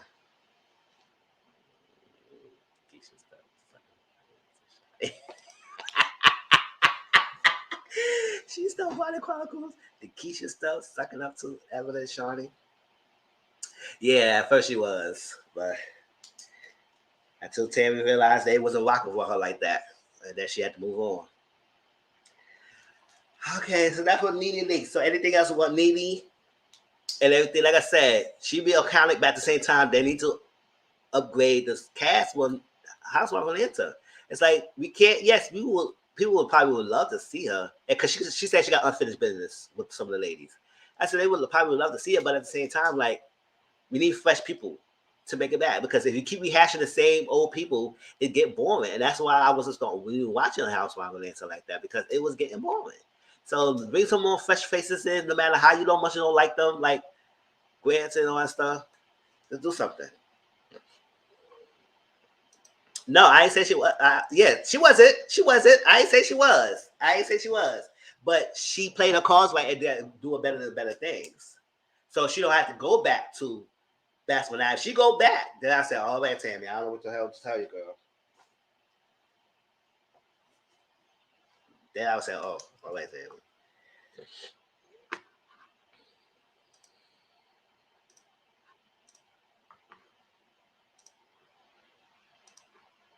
So what's the next thing?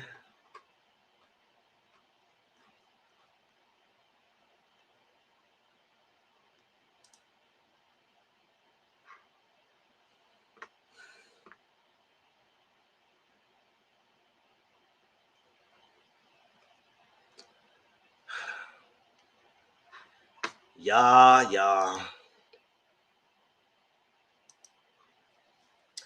Let's move on to Henry, right? If y'all did the last thing about Nene, y'all put it in the comment section. I'll read it. Let me see. 130, 23.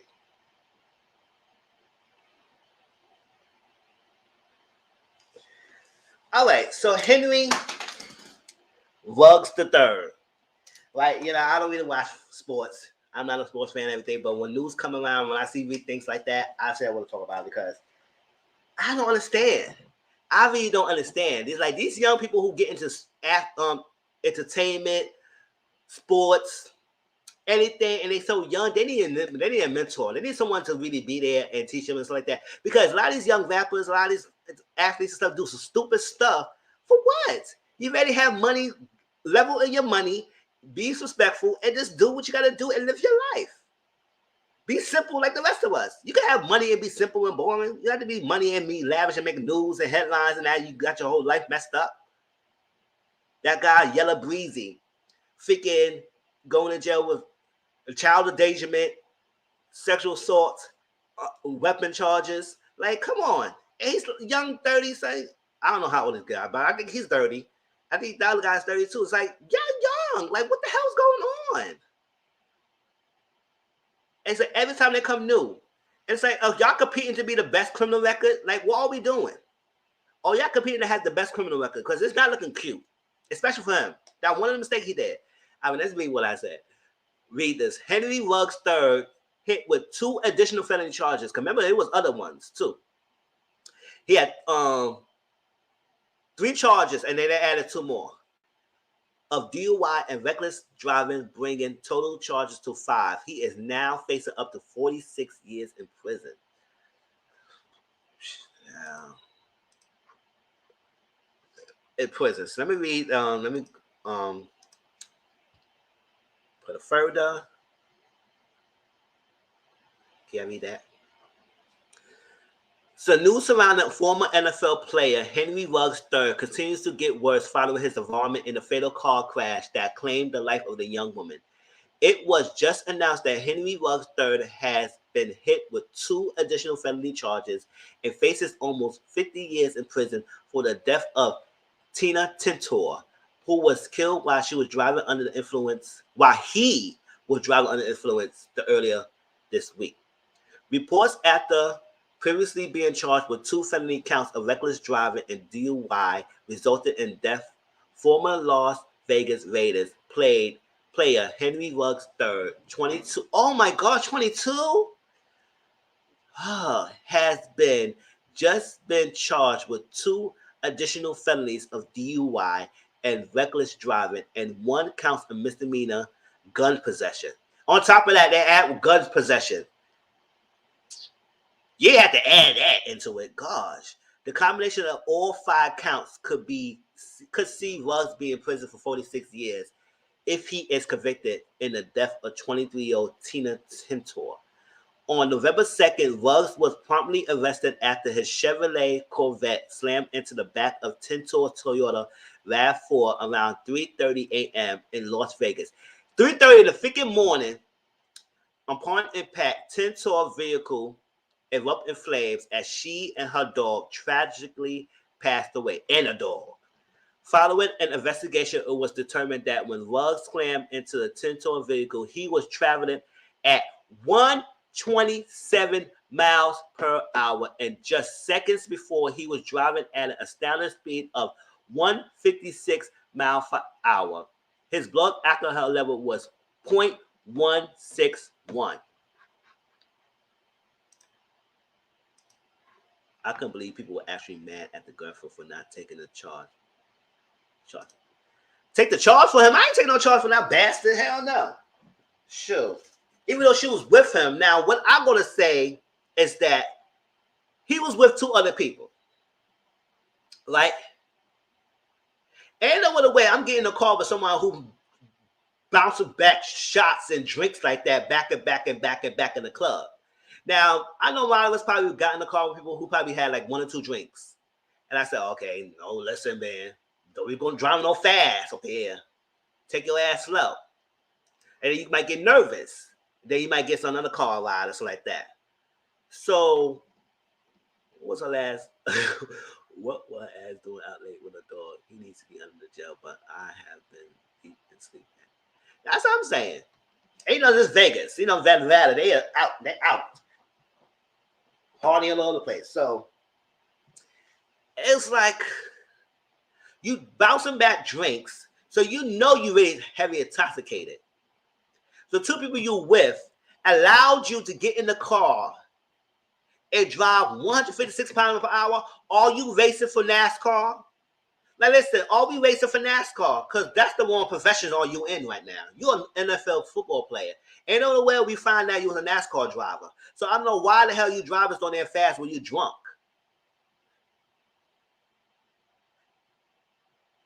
That's a contradiction. You don't drive fast when you're drunk like that. Especially when you get cops to catch you. Take your ass slow. Or some people might sleep in the car, but sometimes police will still arrest you. Police will still give you a ticket if you sleep in your car. Because they think you sleep in your car because you intoxicated. So what you do is you have the means. Yes, NASCAR. What the hell are you doing driving down there fast? So and they had 2 people. So and they alive, and this girl is dead with a dog.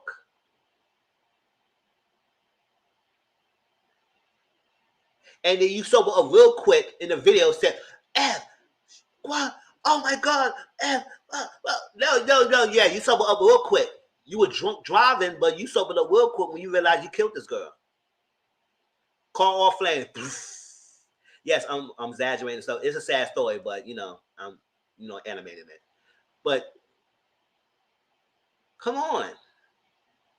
And I say, if these people with you could say, no, bro, you're not driving. No. Let's get an Uber. Get an Uber or the Lyft. And plus, most sports teams, now, some of y'all probably play sports in colleges like that. Most sports teams have rides or services that you could call and come pick you up and drive you. You could have called the team and say, yo, coach, I'm effed up in this club right now. I can't drive. I drink a lot of drinks. Can you get a car service over here? I'm this location. Call me up. Hit me my celly. Quick. Bye. And they probably couldn't him. Or those people who was in the club with, if they was drinking, they probably could drive themselves. So wait for the car service. Park your car somewhere. Get the Uber. Go home. And in the morning time, go get your car.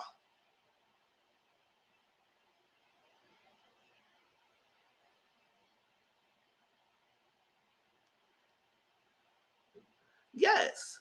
It's too many ways to get home safely. Yes, it's too many ways to get home. And that's why I don't go to the club getting drunk like that. Come on, like you gotta be around with, and not only that, you gotta be aware of your surroundings. When you in the club get drunk, you could be marked by people. People are slimy these days. That's where you go. Don't go to the club by yourself. If you do, don't be getting no sloppy drunk. Go with a group of friends, and y'all check each other. Now, if that person's drinking so much, you're not driving.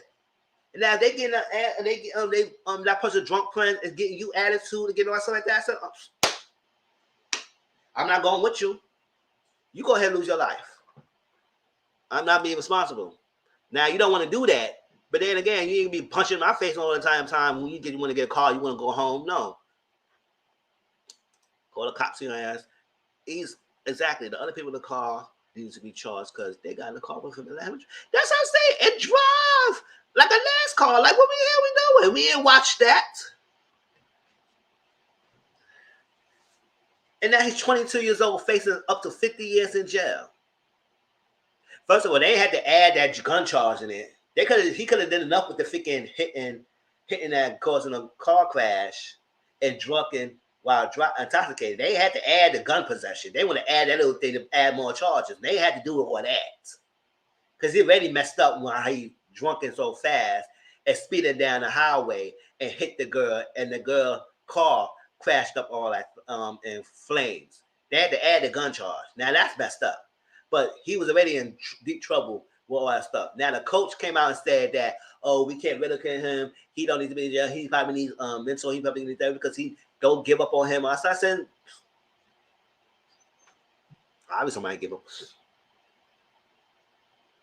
They sure do it, not even because they care about you, because they don't want the scandals of the DUI affecting this team reputation. Yeah. So I was like, it's a sad deal with the situation, and the fact that he's so young, facing this serious charges. Because at the end of the day, the video, him having that whole high alcohol level, him driving 156 miles per hour, and what's in 127 miles per hour that hit the car. That's already right there is jail time automatically. Like you did the most. And now if he does get convicted in all his charges, he probably won't get out to around, he's like, let me see, 22 right now, 50 years. Ooh. If they get the max, around his 70.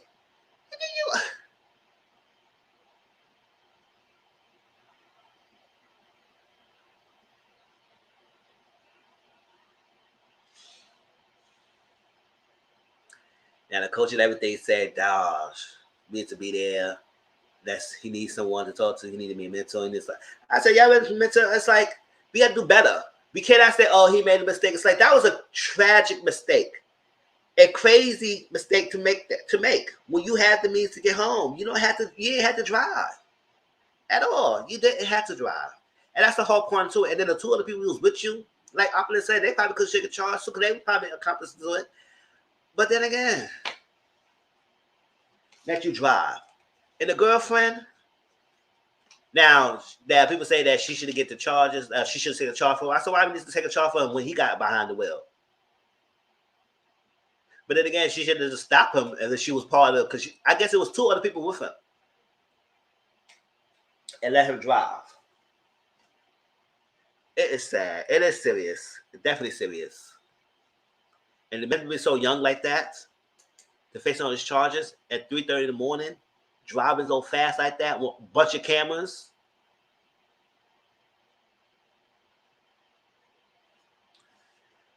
All right, Henry, that's a lesson learned. I bet other people are going to be stupid like that. Y'all better buddy up, have a buddy system, have something like that. Let's say if you go to clubs together, you get no sloppy drunk, no, you're not driving. Get an Uber. And one of us will drive with you. No, one of us go in the Uber with you. Make sure you get in your house, look in your apartment, get your keys. Don't slop your behind in the bed. Take your shoes off in this quarter of the day. And go pick up your car. Now, if somebody stole your car, you got money to get another one. So we don't have the means. You have the means. But now his whole life is messed up. And it's sad. All right, y'all. Anything else? Because I know it's just depressing. This is a depressing story. But I had to report it because this is crazy.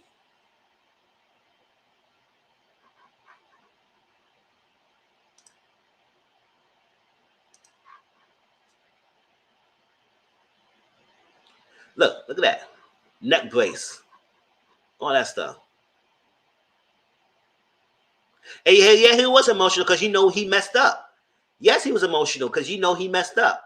He sobered up real quick with the outburst and said, F, oh my gosh, yes, you messed up. Speeding down the highway like that for, well.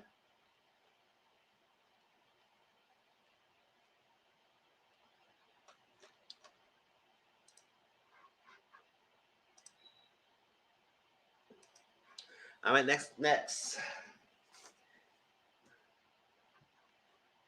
Let's share this real quick, y'all.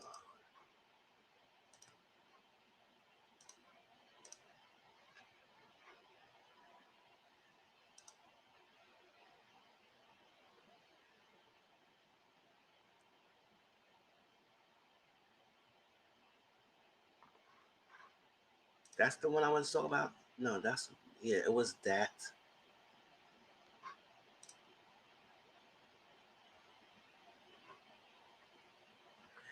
Okay. Summer Walker. Let me know the time. 1:45:06.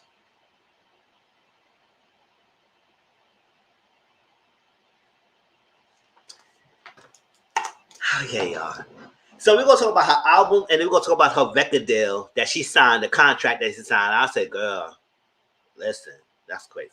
So my journey with Summer Walker, I don't really know her like that. I really don't follow her music. I really don't listen to her music like that.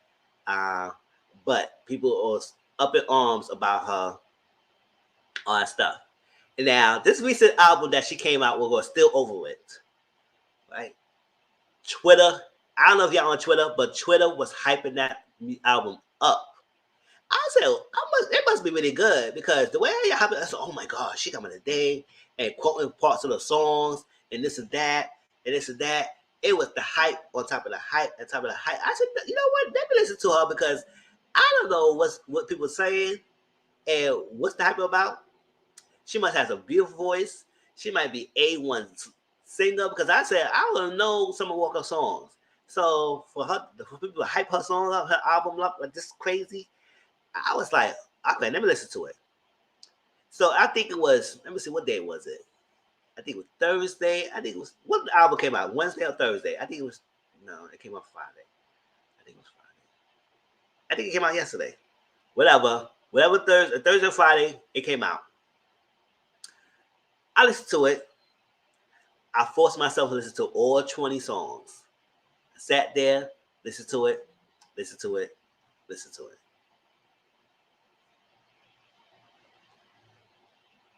I don't know about y'all, but that album was horrible. I said it. The album was horrible. The songs sounded the damn same. It sounded the same. I couldn't distinguish not one song from each other. It's only one song. Maybe a possible honorable mention song that might be like in the album that I downloaded, Unloyal. That's the only song in the album that I have downloaded. And that's the only song that I felt that was good. Because it had her and Ari Lennox on it. And I guess Ari Lennox's part boosted that song up better. And I didn't like it. It was horrible. The song sounded the same. She sang mediocre, like a middle school child singing. She's like a middle school mediocre sound because it didn't give no levels. It didn't get no levels. Like a lot of us probably grew up in the 90s where we had songs that give you, they had albums like Heartbreak, like one biggest person, Mary J. Blige. When she sing a song, she got in your feelings. Especially that My Life album, baby. Listen, baby, Mary could give you the blues. And every song be in your feelings. Whether you experience that song or not, she sing it to the way that make you feel the song. It have levels to it. Now, if Summer Walker can get a better team and get people who really work her voice to make her sing better on her songs, it just sounded flat. It sounded really flat without her songs. The vocals was not on point. And she said she and her ex was really a dynamic team. Her vocals were better over it. Okay. And it didn't give. It didn't give at all. I mean, I guess people was more liking the content because I think people was bigging up the content of what she was saying more than her actual singing ability. Because they wasn't really critiquing her singing. They were critiquing than what she was singing about. And that's why probably people was hyping the thing up. And I said, okay, let me listen to it. I said, I get her album, I get her message. Yeah, she went through a breakup. She talked about the ex. She talked about all the baby mama drama. She talked about a lot of stuff, thing like that. She, like one of our mentions, I said, switch a fella out. It's like she used to be on that. Listen, you're not on my level. I'll go to the next person. Get to the next person. So she met this one person. I guess that's him. She was talking about that. She just said she gave him a chance. I guess that chance was messed up, but she gave this person a chance because she used to be like, go to the next guy. I got time for you. Your mama ain't left. That's the next person. And that's the other. That's my honorable mention song that I probably like after Unloyal. But other than that, the album wasn't on that great at all. And then the song Fourth Baby Mama. Baby, yeah. Fourth Baby Mama. I said, okay. The title of the self really stands what she is. A fourth baby mama. Can you have discretions for yourself to even choose a guy who got 3 other baby mamas before you? Like, one is enough to have one. 2, the most we could go for. But 3 or more? Yeah, let's start with your mama. She should have whooped your... I felt that one. She whooped your ass. I felt that one. Yes. She should have. But then again, you should have thought of how he was before you had a baby with him. Let's start there. Yes, the mama should be beating him behind so he won't be doing this the way he's doing. But then who she was taught you to better discretion of the F-boys you was choosing? Because that same song, she said that, oh, yes, your mom was there and everything, and that she wasn't there when you had the money, but she's back and everything, and he had 3 other kids, and she was raising your kids. Your mom was raising your other kids. And then she said, oh, how did you left me in the whole pregnancy alone? Lady, he wasn't there for his other 3 children. Like, we gotta do better. We have to do better. If you knew his back history, what she did, because the song itself tells the back history, tells her that he was no ish to those other 3 kids. And yes, she had drama with the other baby mamas, because she might got drama with other baby mamas because he was a freaking no good guy.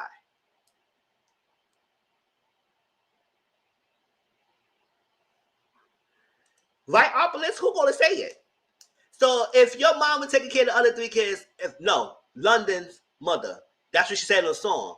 If you said his mom take care of the other 3 kids, that means he's not there for his kids like that. And you have drama with the other baby mamas, then that means what you make you think he was gonna be there for you? And I put that on Twitter. And I think I put that on Instagram too. What make you think he was gonna be there for you if he had no good history with the other 3 kids? So yes, it sucks that he left you for your whole pregnancy. But like one YouTuber always said, the quickest way to lose a man to have a baby by them. Because they enjoyed the ride. They were enjoying the buying your gifts, having sex with your war, doing all that stuff, taking you out, the luxury. But once you say you're pregnant, they mind checked out and they move to the next person. Especially if they're not really feeling settled down. And they be settled down to play the yang with you. When it's all fun and games. But when the responsibility comes with the baby coming around, they move on to the next. And it shows you that he had 3 other ones before you. So that means he had the first one. They move to the next one. They move to the next one. And then there's a pattern. He build relationships, create babies, move on, next baby mama. So some way you gotta help accountable for yourself. Now, granted, yes, she went through those journeys. Hope she learns for the next time. Because she said to herself, do not ignore the red flag, because the red flag was there, and I choose to ignore it. So, yes, he's a douchebag. He's been there from the beginning. Because you knew that from the beginning, you still decided to stay with him. Because what? He was lavishing the lifestyle. He was paying your things. Buy your things. All that stuff. Maybe a producer who go elevate you, like Opera said, the first album was really great when there was a duo.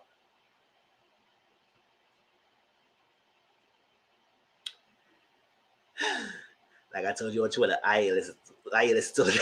That's what I'm saying. I listen to, because I said I went to listen to because everybody was hyping it up. I was like, okay. So that song itself could tell you that song alone, For Baby Mama, generate the whole idea of what kind of guy he was all this time, and what she had to deal with. Next, the record deal that she got, y'all. So Summer Walker, because I guess people, because her album is selling well, and because there's not really much songs, there's not really much artists out there. And any new album that come out now, it's gonna sell well. Each album that came out so far was selling well before the next album come out because there's no competition right now. You remember in the 90s, everybody was dropping albums left and right, and you had to vie who you wanted to support, all that stuff. That was deep down, and everybody was still making good bread. I mean, you know, some of the artists was getting bankrupt, but all that stuff. Record labels were cheaping them out their money. But that's a different side story. But the success of them with the record labels and getting millions of records sold and everything, it was multiple artists out there. Now, one artist could have their shine for a while. Yes, it's better to sign to independent. And that's a lot of artists going independent because they can control what's going on. Because a lot of these big record labels, or these medium record labels, or these small record labels would take advantage of young, innocent people. And then I also found out that her management was her label and the management. I said, girl, you can't have both of them together. That's what making it messed up. Because now they have a whole control. You can't have them be your management and label. You have a separate manager and a lawyer. Everything else to see this thing. Because Summer Walker received 15 cents per every dollar she makes her record label. She signed away her masters for an $85,000 advance that she has to pay back, plus 50% of non-musical income. Now, Bo Neil told me that's a $360 deal. It was a bad deal that she signed. Only $85,000 advance that she had to pay back, and plus anything that she does that's non-musical, like she does like acting gigs, anything she makes money off of, she has to pay some of that 50% of the income. So not only the music they making money out of you, and anything else they're making the money out of you. That was a bad deal that she signed. And I was saying, listen, like I said, a lot of people, like a young artist, don't have the means to get their own lawyer. So some of these companies will say, oh, no, you can use that lawyer. Good. It does good. It's good. And then they brainwash you. I was saying, she had no family members who was good in contracting, stuff like that. Because I may not be good at looking at some of these contracts, but I would read the hell out of that. Like when I signed my apartment lease, I was reading every word. I said, okay, I need to know what's going on. And they was looking at me. I said, wait, hold up. Y'all ain't going anywhere. Y'all got my money, so I'm signing this lease when I sign this lease. Okay, wait. Reading it front and back. Because you legally binding to that. So that's a bad deal. And then your management and label put together all in one, wrapped up in one, they control her. I don't know how many albums she had to come pull out for the record label under the contract, but girl, you better push them out like Rihanna. Push them out real quick. Get out the album record real quick. She'll be in the record. Listen, record all 5 of the rest of the albums together, back to back.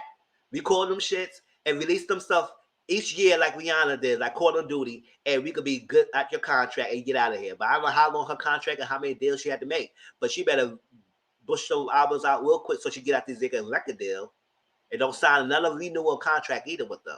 But that's too much. Let me see. I think it was something else that was. No, this wasn't the more details. Let me see the other one that had more details.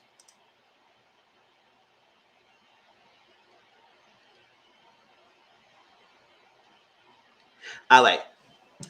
Details of agreement with record label and management company Love Renaissance and Interscope have been released, and it's said to be one of the most not favorable for the Sierra Prayer singer.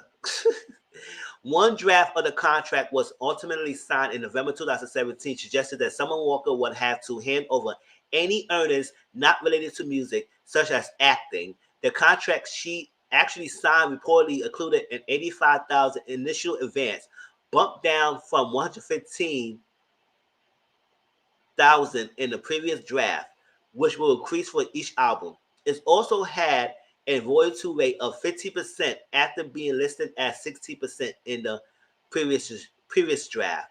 The royalty rate are said to be below the industry's average. She also surrendered rights to her masters. I said, oh no, don't do that. Under another draft, Summer Walker will receive more benefits if she let Love Renaissance manage her despite the conflict of interest, and that will create, considering Love Renaissance also serve as her label. Tech and entertainment lawyer Peter Schoolish said that of the draft, they are getting a lot without having to give her much. He added that Summer Walker is locked into the royalty structure for what appears to be a somewhat indeterminate amount of time. Jordan Bromley, a partner and entertainment group leader at the firm managed Phillips, and Phillips added, if you compare the music industry to other industries with creative products, you notice that this is the industry where creators get paid the least.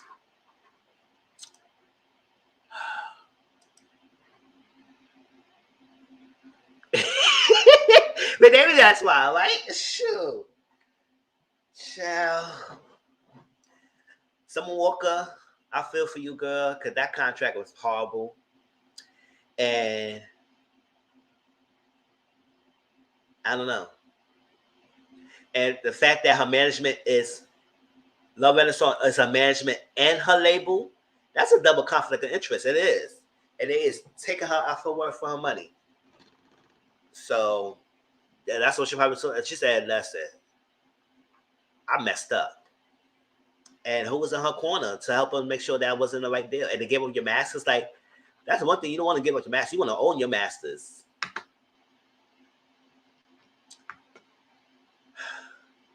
That's why any young artists out there who want to make it big, don't let these people prey on you. And that's how they do this. And after years and years and years of coming by, people still prey on these artists and make them sign these bad deals.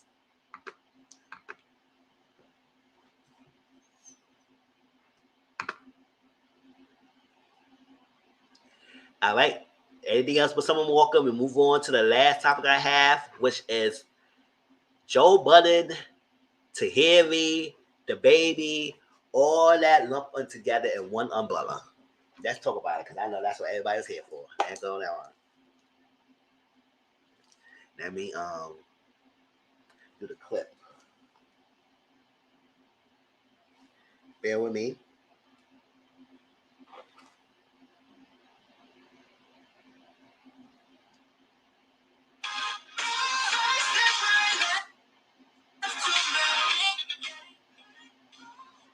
Man, so we're doing that.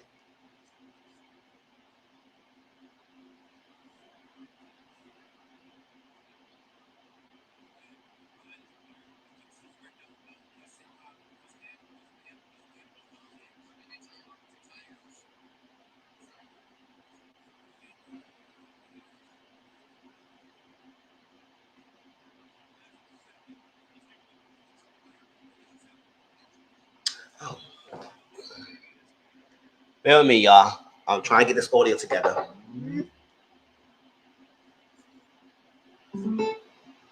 There's an organization called Relationship Unleashed that I've never heard of. And he made up with the CEO and of neither have you. And now he's going. Oh, buddy.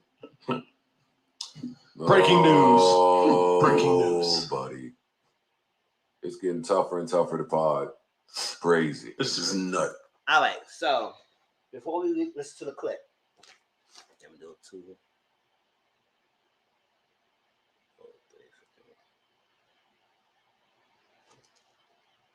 This is this. All right.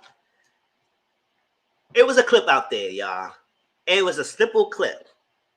And that's why I would tell people, listen, we got to listen to the whole thing before we make a jump to conclusion and ride the wave. Because when they put it out there, people just jumped on the bandwagon and just believed that real quickly. It was a small, simple clip of this overall content that he was putting that in that phrase, that he said that, oh, let me put it out there. How I'm going to say this. I'm bisexual. I like men and girls. And put it out there. I'm down. That's what he said. Now everybody said, oh my gosh, Joe Budden came out bisexual. Joe came out. And then when I listened to the clip, and I was like, and to my uncle vouch for me. I would say I was one of the people that said, I don't know why we voted for this troll. Because it was sarcastic. And I'm gonna say why I didn't feel like that. Because it's a deeper meaning. It's like it's sarcastic. He was joking. And if it was true, we're gonna compact that later on. But I don't think it's telling the truth. And then when you listen to the whole content, then you understand what the hell why he said that. And that's when we realized and say, no, I don't believe it. And he's not one of the people I want to be all happy about being in the community. No, stay away from us. Bye. Introduced a new level to the game. Maybe I'm about to get canceled even saying this. This is fucking extortion. Exactly what it is. That's literally word for word what it is. I can't think of another word. Extortion. Let's give him the let's news. try to think of another Let's word. give him the news. Well, tell him what happened first. What's up? I'm not telling. Apparently, the baby has made up with the CEO of LGBTQ community. They got a CEO. They got a CEO. There's an organization called Relationship Unleashed That I've never heard of. and neither have he you. made up with the CEO And of neither them. have you. And now he's going on tour via Rolling Loud, the same venue or promoters that he got canceled from. Well, he made up with Relationship Unleashed, and they signed off on him even being okay to perform at Rolling Loud in New York. Oh, my bad. I missed that. So prior to that performance, Fam. hold on. Let me just. I want to read it. Hold on. Let me just give the rest of the story. I want to read it. Read it. Because that performance wasn't promoted, and it wasn't streamed. This is a mess. They had 50 bring him out. He did an entire set. Fam, things Okay, are go ahead, Ish. Now you can read it. Things are coming full circle for the baby. Just when you thought he was canceled, earlier today, CEO of the LGBT plus Q plus organization Relationship Unleashed, Gwendolyn D. Clemens, revealed that she and others from the nonprofit signed off on the baby's appearance at Rolling Loud, New York, this past weekend. Fam, you got to get okayed by the gays to perform. How do I spread this news? How do I spread the word? I think you got to call the CEO. Yo, listen. You gotta make sure it's okay. I like guys and girls. Spread the word. I'm down. Remember, this was the first time he returned to the Rolling Loud stage since his infamous remarks in Miami. Clemens explained how she felt that the baby had genuinely learned from his ignorant statements and grew from the experience. That's a wild scene. No, it's cool. He might have. No, but I'm sure as a man he's grown. But who the fuck is she to feel that he learned? Okay, yeah. We're gonna go on with that. All right. So that's the whole basis of why he said that. It's because it feel like this culture as a lot of these people, a lot of things is going on right now that if you say anything messed up, I guess the community, it's like that, they will have the power to cancel you or make you feel like you need to go through hoops and bounds for them. And they had to prove you for him to go back to perform. I said, who the hell is y'all? I'm sorry, but who is y'all? So that's what he said, oh, I guess we got to get the protections of, if you're an umbrella of us, we get protections for y'all because see, that's the only way you can get any money and make it performing if they could good and tell us that we can perform and they could have the power to tell us to perform. So that's why he made that statement. So I was like, I didn't jump the bandwagon, but I was saying, well, this is the content of why he said that. And he made that. I said, okay, now we see what he said that for, because I don't believe so he was. Now, if he is true, let me say this. Coming out is not a funny thing. It's not a no joking matter. Coming out, no matter who, if you're female, male, gay, straight, gay, bi, stuff like that, it's not a joking matter. It's a very serious thing. Some people lose their life for coming out. Some people get thrown out from houses for coming out and all that stuff. Some people keep it a secret because they feel the ridicule of society.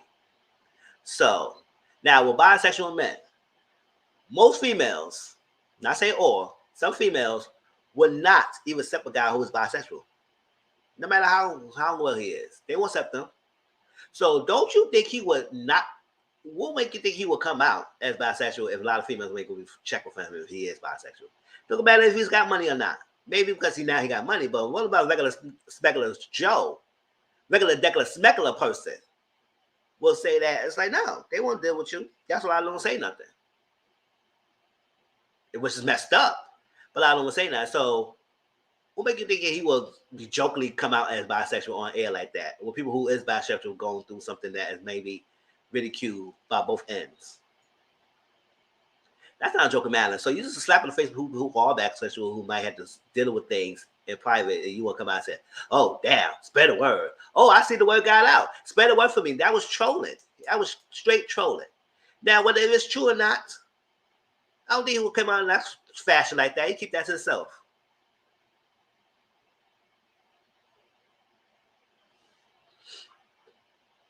Yes. Keep that to yourself. That's one thing. So that coming out thing and making a joke of it, that's not funny. That wasn't funny. And now that should not be in a way that it should be that way to say that. And now the fact that it said it was trolling. Yes, it was trolling. He was trolling. He knows he's not one. He's not one. And if it is true, I don't think he would say that in that fashion. Not way people don't feel like, because women can have same-sex relations and it'd be fine. When a man does it, they would turn off real quick with you.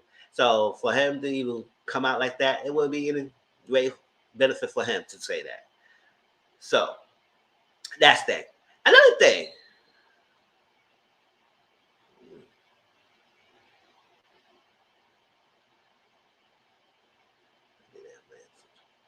I say Joe is a troll, but I agree no one should be in gay field on the side of the voice of who is given to do what. Yes, I think it may have truth to it. Okay, yes, but that's how Joe is in relation to have the sexual woman. That's what I'm saying. But I don't think he would come out bisexual as that in a way and making a joke of it. That's crazy. Also, the baby could give back to our guys because it go further. Yes, is that crazy? I don't think so. Because the way how bisexual men are being ridiculed or not in ridicule, like it is more accepting, but at the same time, a lot of females probably still won't dance with a guy who they know openly bisexual. It's like that. So yes, I know how Joe is. He is a jokester, stuff like that. But as this serious matter, I guess people who are dealing with this in a crazy manner, that's not something to joke about, to pull out right there. And in this context, no. Now, if it could be true, it could be true. It could be true. But in this content, I know he was trolling. He was trolling. Whether it's true or not, we don't know. But from that, I cannot openly say that, oh, he is a bona fide bisexual. I can't. At all. At all. Whether his exes said it or something like that.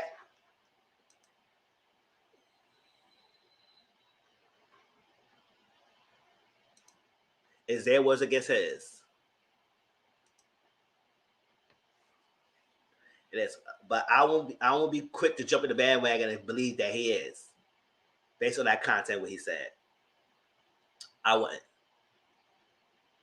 So in that matter, no, that's not a joking matter.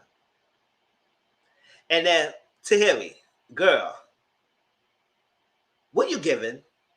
What are you giving? Because she went on this whole little. I said, girl, if you're supposed to be done with the past, be done with the past. Nobody asked for you, Tahiry, to bring yourself up and speak about things. Nobody asked you to say that. Like, what the hell are you giving, girl? Like, this is what she said.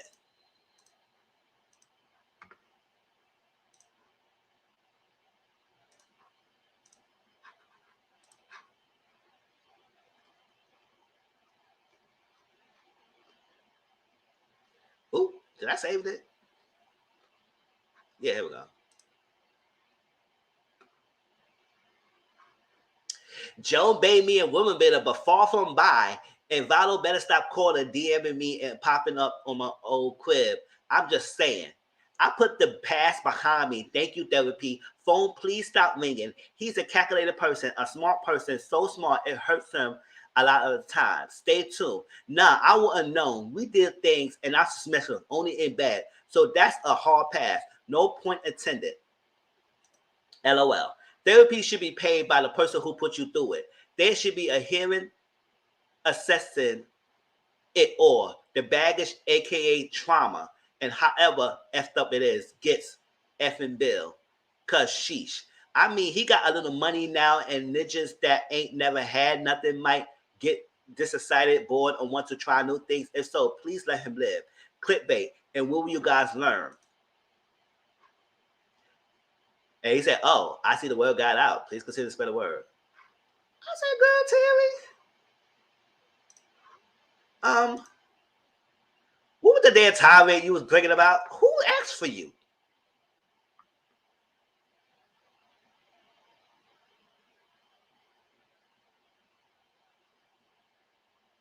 Mm-hmm. As I'm saying, I mind my business about who consent to adult sleep with, but I'm not bi, so it would be hard for me to date someone who is. That's what I'm saying. It's like, if a man is open and honest about being bisexual, some people might be okay with that, but a lot of females are not. So if you come out on a public platform and say you're bisexual, maybe because of your money factor will probably be the only ways around they will mess with you. But other than that, no, I crack jokes when I came out as bi. You straight to bi. I'm high and I'm bi. I mean, some people, I don't know, probably don't know who you are and who and everything, but in a public platform like that, when you get ridiculed by people, it's, I mean, granted, if you might not like, you don't care, but as some me, I think coming out is not a joking matter unless you don't care, unless you want people who will joke with you. Because like I said, my experience was never a bad thing when I told my mother about it. I said, okay, yeah. It's what it is. It wasn't oh, I hate you, get out my house, none of that. Is if she asks, yeah, it was a good story, we're good now. So like I said, it's never it's not always a bad thing for some people, but a lot of people it is. So you gotta be a little bit careful of making a joke about it, to me, in my opinion. May not be everybody else, but in my opinion, just be careful about that. Not you use joke when you came out. I'll play the question game. Let me see, Tahiry man being like Tahiry, God, like we know he physically abused you. That's all been, but why do you feel like you need to speak on this?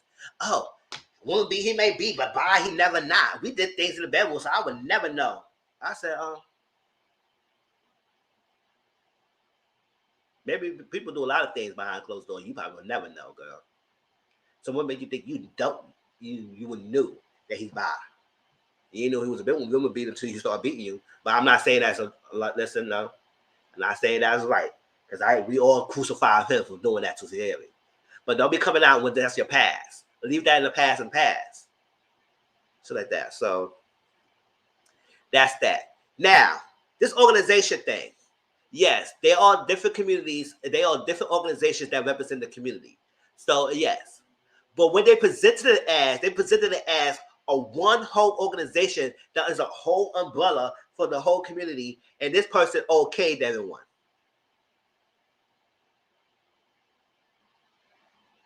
I said, "Who? We never point no CEO. I didn't get no figure in the mail saying let's vote for the CEO for the LGBTQ community. Let's do it." No, it was one organization that put a sign of approval for him to perform. And that brings into the Dave Chappelle thing. That's what Dave Chappelle said. No, I would sit down with y'all, but I'm not bending to your rules. Because you have an outrage of certain things. Because it comes across as bullying. It comes across as bullying. Yes, you want people to step y'all, but you cannot bash everyone for their opinions and try to force someone like that. Granted, what the baby said was messed up. He did say it was messed up. But he went through hoops and bounds for y'all, just organization, for him to perform. And y'all gave approval for him to perform. I said, hold up. So when Joe and I'm saying, listen, who's y'all to tell me that you gotta approve me for me to perform? And then he go back to the company that aired them out in the first place. Rolling Loud. Because we didn't know he was performing in Rolling Loud until that clip came about. And then we all said, what the hell? Why you say that? And then you have a freaking multi-city tour with Rolling Loud.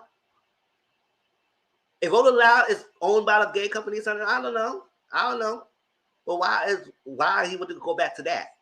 Because the money is down, like Timon was saying in our chat. Just say you need the money. But who that company, that organization to tell him that he needs to perform? And now, who that company to tell the Netflix that take down that thing? Because he said that. I said, who's y'all coming too much. Like, I'm part of the community, but that's too much. You gonna tell me what I need to do or not? And that's what Dave Chappelle, he not bending down to their rules. And now I feel like, oh, we reach out. No, y'all didn't. No, y'all demanded him to talk to y'all. Y'all didn't reach out to see have a conversation with y'all. We gotta do better. The community needs to do better. Y'all can't bone rush or bone down people that y'all have a problem with. Yes, but what make y'all organization though be all end all be all to tell him that he learned from his lesson? So there's a lot of elements to this with the Joe Biden. It was a lot of elements. It's like, what the hell? How y'all feel, y'all? How y'all feel? Tell me how y'all feel. Oh, in my Uzi voice, who the F are you? Because it is gonna be. So let's continue what they're saying. From his ignorant statement. The CEO of the gender. What? Of what? Like, what is she of? I have no Of the idea. organization. We got a CEO of the blacks.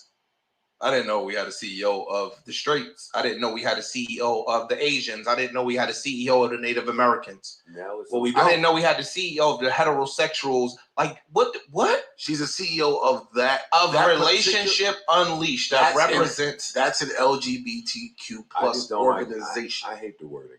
Look, like when you just understand how media works, things are coming full circle for the baby just when you thought he was canceled. Bitch, I never thought he was canceled. Y'all canceled him. Y'all tried to. No, they did. No, they did. They succeeded. They interrupted. Yes, y'all. They did. And then they gave him the approval to get back on stage. And then Rolling Loud sponsored a tour for him. If we can participate in the profit, we will allow you to tour again. Fair. That's bullshit. I wouldn't be surprised if he paid them some money. You know, yes, he paid. Oh no, he paid. Sure. Yes, He paid. I wouldn't be surprised if he gave them. He don't went on meetings. He done donated. He He did what he had to do. He apologized a million times. He did what he had to do. This is a fucking mess. This extortion. All right, Joe. Damn, you mad? What you mad all the time? What? All that cursing you doing? You better black my little bitch. What the hell? Y'all got mad. All that cursing you doing in that fucking video? Sure, I should. It's not y'all, sure. But yeah, so that whole little thing what Joe Budden was saying about bisexual, all that stuff like that, it was all the content of this whole thing and that's what leads to just Dave Chappelle. Now, if y'all listen to the special, I watched the special because I wouldn't know what the hell he was saying. And don't y'all think that he's kind of telling the truth?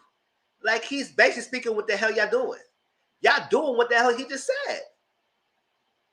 And y'all mad. Yes, he said some crazy stuff. He does say controversial stuff. And he's making a joke. But you don't see any other groups is going mad uproar about what the hell he said.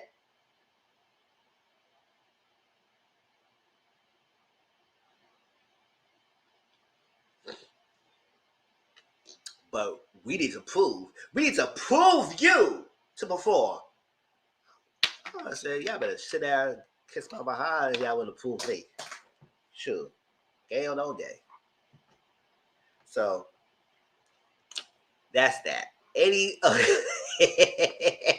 I said that, like, any other comments and thoughts about that, y'all?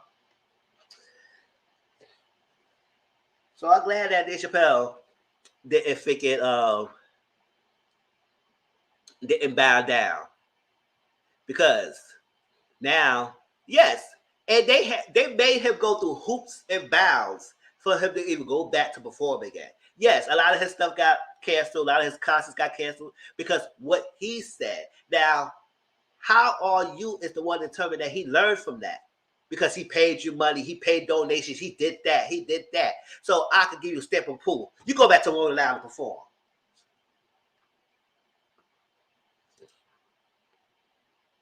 Oh, he gave us money. Sure. Yes.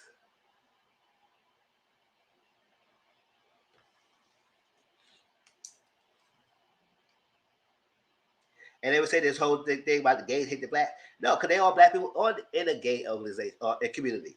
They're all black people in the gay community. It could be racist white gays who don't like the black gays. It's a lot of whole elements to this, y'all. And we go down to it. But my point is that Be part of the community. We can't be bullying people to bow down to what you want because you got demands and you so sensitive about things. Listen. Yes, and that's another thing. Thank you, Brittany. That's another thing I would just have people to stop doing. And I keep mentioning it every time. Like I'm a small YouTuber, so people ain't gonna really know about me like that. But I say this all the time. He just does not disrespect the only LGBTQ community. He disrespected people who have the disease, HIV and AIDS. That was not a gay thing. I mean, granted, in his mindset, he was talking only about the gays, but that's not what it was. People in that audience is not gay who have HIV and AIDS. They say you're going to die. Who's not going to be a die in the next couple of days? Like, that was more than, he said more than that, just disrespecting the gays. So we cannot just say that only the gays was disrespected, because a lot of people who going through it, it's not straight women, it's people who were born on HIV, it was just that people who have blood transfusions of the virus, who got it, didn't know they got it. That's what I said. That's the problem. They limited to just the gay community, but it was an umbrella of other stuff he said that was problematic. But no, the world was that, oh, he does only disrespect the gays. And in his mind, he only disrespect the gays. He said, oh no, my real fans and my real friends are don't nasty. They don't have AIDS. They don't have HIV. How you know? They probably some of them do have it. But then some of the maybe straight females you have in your audience have it too. You didn't know that. So that limited mindset, people box that to just that community. We have to debunk that because it's just not that disease. It affects the human race. It doesn't affect the only one community. So that's another thing. It was an issue, but it wasn't just that he offended.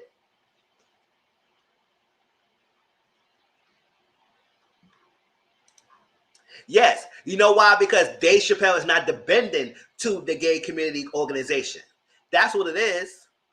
Whatever organization is that is trying to boycott Netflix, he's not bending down to their rules. Because if he would have been down to their rules, they said, oh, he okay. I said Netflix already said that and put it in their special off. So what are y'all doing this for?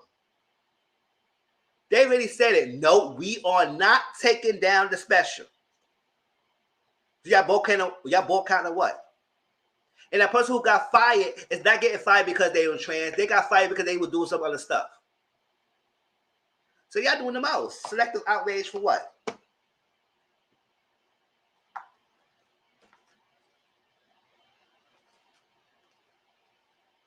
Because Dave Chappelle said he will talk to them, but he's not bound down to demands. He's not paying nobody anything. He said what he said, and he will have a conversation, but you ain't going to tell me what I need to do, and you ain't going to tell me, and you will tell the network who I'm getting paid for that, oh, if you continue this, we're not doing this. That what? You going to tell me not? So that's what Dave Chappelle is not bowing down. That's what he said it, and he said he's not bowing down. He will talk to y'all, but he's not bowing down. So y'all mad for what? Netflix already said they're not taking it down. So what demands y'all having? Because I'm telling you that I'm still paying my Netflix fee and watch my movies. You ain't gonna tell me when I'm not gonna watch Community. And I'm part of the community. You ain't gonna tell me when I'm not watching. I'm paying my $9.99. No, I think it's more than that. Whatever. I'm paying my fee each month to watch my Netflix. F y'all.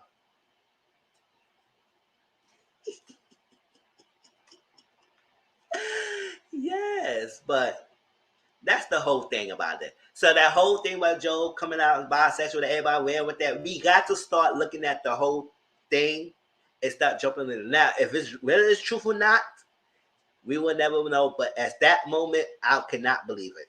I couldn't believe it, especially what he said. Now, it was any other content that mentioned that we said, okay, well, Joe. I mean, yes, he does have toxic masculinity, and that's usually sometimes a sign that people might dwindle down with the male porn. But you cannot always tell besides that. That may be just a person who just hate women. There are gay people who hate women too. Not because they gay, they just hate women. There are men who just hate women. And they would beat them, and they would probably have sex with them for sexual see, it's a whole conversation for another thing. But they would probably have sex with y'all, they would have a baby with y'all, and family with y'all, but they probably still would hate women. It doesn't make them gay. They just hate them. And that's where that whole extreme toxic masculinity comes from. That the male race is a dominant race. It's superiority race. Yeah, you might have baby with y'all females. You probably need y'all in there, but then male is the head. We the superior. And if you're gonna go down for what we do, it is what it is. So, gender, yeah. So that's what it is, y'all. So at the end of the day, they may hate. Hey NC, how you doing? What's going on? Welcome. So that's how it is, y'all. It's some males, they are extremely toxic because they probably just don't like the female race and they just hate them. It doesn't make them gay. And even some gay males don't like females because they hate females. It is some males just don't like females or hate them. That's why they beat them and do all this stuff like that. And don't think that the female are equal to them. Child, that's a whole new thing. Because they are umbrellas that is standards. Like one of my YouTubers always say, white, male, heterosexual, Christian, there's no like umbrellas. If you're not under these umbrellas, you're not part of the major thing.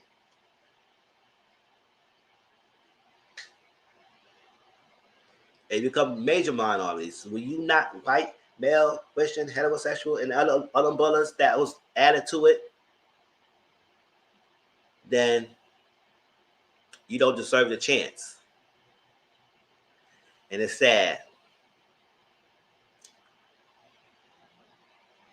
Yes, we definitely do. And it's crazy. But we can't create this divide, and it's like the LGBTQ community. If you want people to accept y'all can't be in an outrage and bully mentality and bulldoze everyone when it's an issue or something like that. Because not everybody gonna support it. But when y'all do this stuff, then it forces their mentality that y'all doing what they say y'all doing, and that's not right. It's not right at all. You may have a problem with it. It's not right. Now, granted, like I said, I'm not knocking. I'm not like excusing the baby what he said, because he said what he said was stuff. But what we're not gonna do is just make people bow down to your rules and bullying. That's not right. That's not how you do things.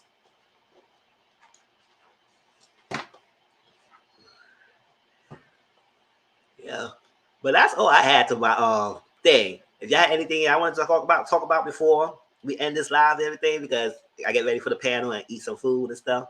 But I got some little time. Because Auntie Mo's panel is at 8 Eastern, 8:10 Eastern, 7:10 Central. Let me share the link of my previous live. If y'all haven't watched my previous live, please watch that. Copy. Paste. Oh yeah, I did want to mention to talk about how y'all think about the new casting of Atlanta. Do y'all like the new casting that they had? Yeah, if you want to go back, it's an open discussion right now. Let me see, Auntie Mama Live. Copy. Paste. So real quick about the Atlanta thing. Sheree is coming back. We have a new person named Cyan Richardson-Ross. I'm looking forward to her storyline because I always looking forward to new people coming on the show because I see want to understand their storylines and stuff like that. So I'm looking forward to her background story and how she gonna fit in. Drew was coming back for her sophomore season. Candy, Kenya, and finally Marlo got a Peach. And it's interesting. I think Marlo did an interview or something like that, and she said why she wasn't given a Peach in the beginning. It's because they feel like when she auditioning for the Housewives, they feel like she wasn't housewife enough. She was Love and Hip Hop-ish. I said, oh. So since then, she always been a fan of the show. And I guess finally they gave her a Peach. I said, oh, so she always Love and Hip Hop. So actually feel like you want to feature a model, but you feature her as a friend of the show for the years. Yeah, she does nothing. So I said, I'm happy because my good son, Richardson-Ross, is on there, but I have a feeling she's going to be born because she's not with the drama in real life. That's what I'm saying. You don't have to have drama. Like, I don't really have much drama in real life either. But if your point of me being a show is follow my life and follow cameras, then you're going to follow my reality. Now, granted, like I said, I could sit down and have a conversation. I could sit down and eat with y'all and go on free trips. We could do that, and we could do that. And we could have fun. But what we're not going to be doing, not going to do is try to entice me to an argument. Well, that's not happening. Unless I'm not part of that. That's what I'm saying. That's what I'm saying. Sure. Have me a scene in the club. Have me a scene sitting down with your drinks and stuff like that. And it's like, hey, what's going on? Yes. All that stuff. But we're not going to be sitting there trying to make forced ass arguments just to have a scene. Oh, you bored. We need to spice it up. I said, I'm bored on what? You asked me to be here. Not everyone is drama filled. So we need that. We not have to need everyone to be all on edge all the damn time. We need to have a balance. Sure. I want to have somebody who watched the drama unfold. If Sign was there and they have argument, I'm going to Sign say, ooh, no. Make the faces. Make camera faces. What? Girl, shoot. I would say a lot when I ain't saying nothing. They say, what the hell you doing? I don't know. It's argument going on, and I'm feeling the fire. Oh, she did. She said that. Yo, I don't have to be in the middle of drama, nothing. Nah. They might even have to ask me at the first season, say, you boring, Tom Mac. I said, I am. Sure. I get up. I go to work. I come home. Play my game, do my YouTube, all that stuff. Watch TV, go to bed, and start over the next day. Now, if on a reality TV show, it probably needs more leeway, but still.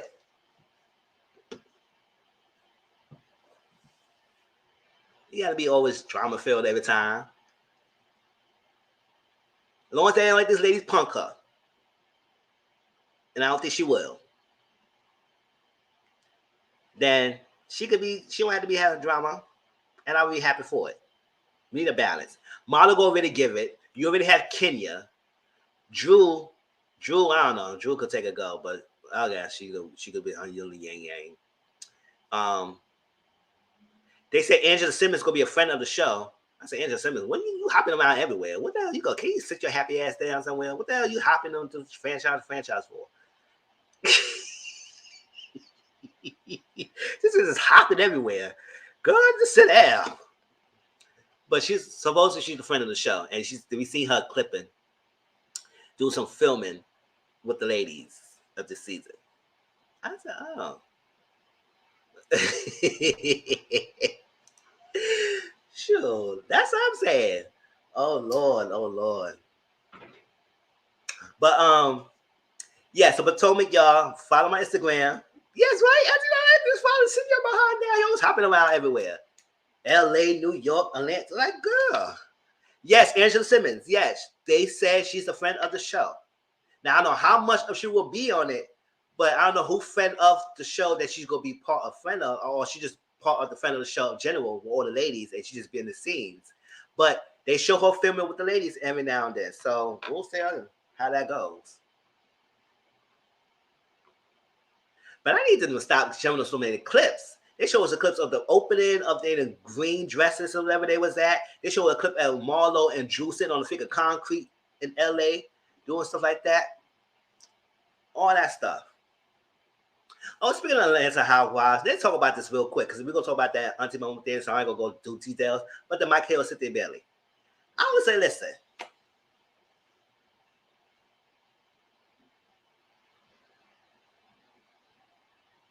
I probably want the unpopular opinion, but y'all can't convince me that's him. You can't convince me. We need more evidence. You can't convince me at all. If y'all believe in that based on his past, it could be good credibility, but you're not going to show me no 2 crop pictures with some pants on and then show a blurry ass motherfucking picture of that freaking B pic and actually tell me that's Mike Hill. You're not going to show me that. You're not going to show me that. Unless you have a full body pic with his face attached to his D, then make me show that that's him, then I could believe it. And on Snapchat as that, what kind of, is that true? That's him? That's a Snap hat? Who we know that's a Snap handle? And that Snap do blue checks. I haven't been on Snapchat for a long time. I stopped using Snap for a long time. So I don't know Snap have blue checks, verifications of artists who use Snapchats and all stuff like that. But anybody could create a page and make the face of a celebrity. You know what I mean? The million ones Cardi B pages that we see, and Nicki Minaj fan pages, Candace fan pages, Kenya fan pages that I see, Teen 12, all the stuff that's not even check mark. It's easy. Y'all can get a deep hit somewhere and get different body parts and make it seem like it's only one person.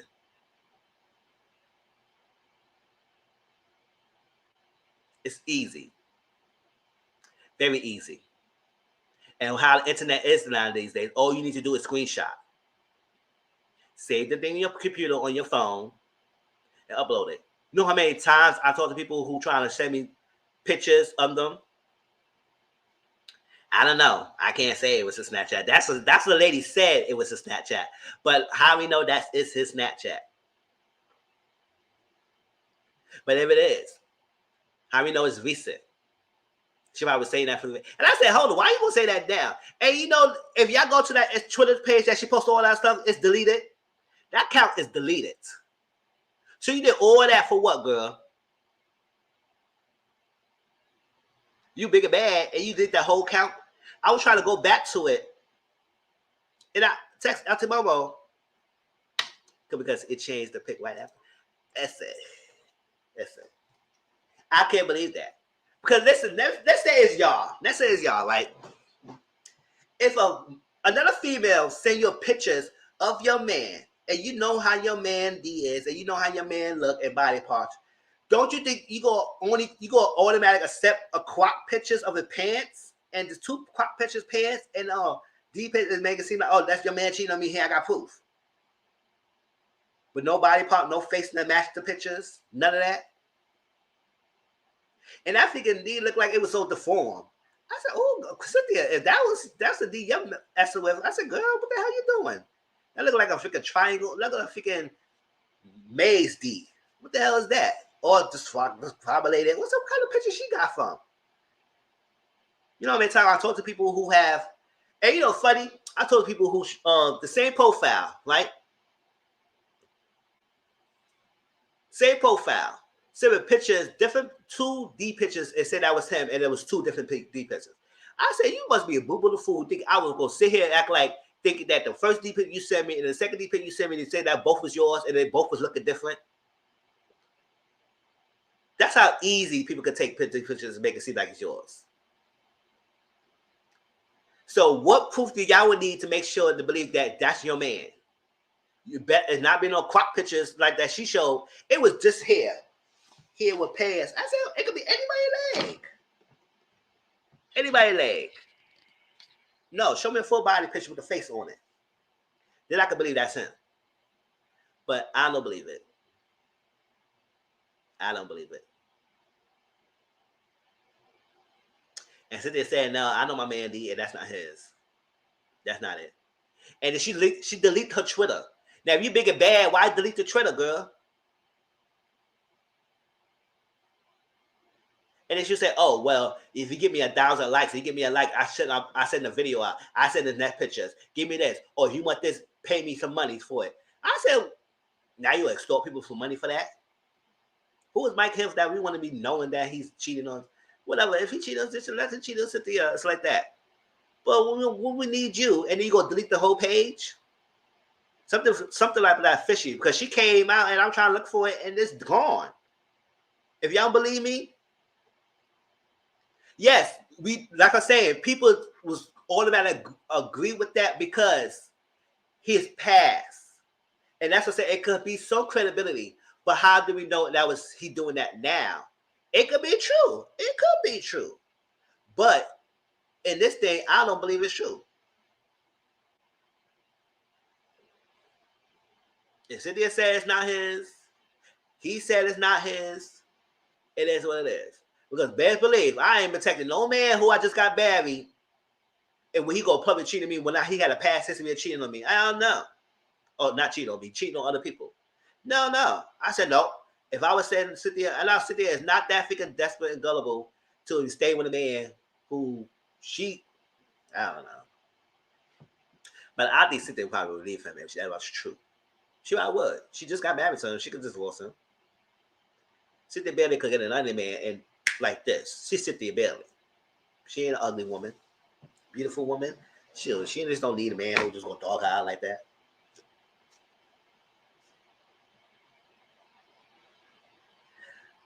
But y'all, how y'all feel? Like I said, what proof do y'all need for a mistress or who gonna send you pictures? And what kind of pictures you will need to show that proof that is yours? Because all the women who was on the Twitter comment section said, "Oh yes, I knew it's true." I said, "How y'all believe that?"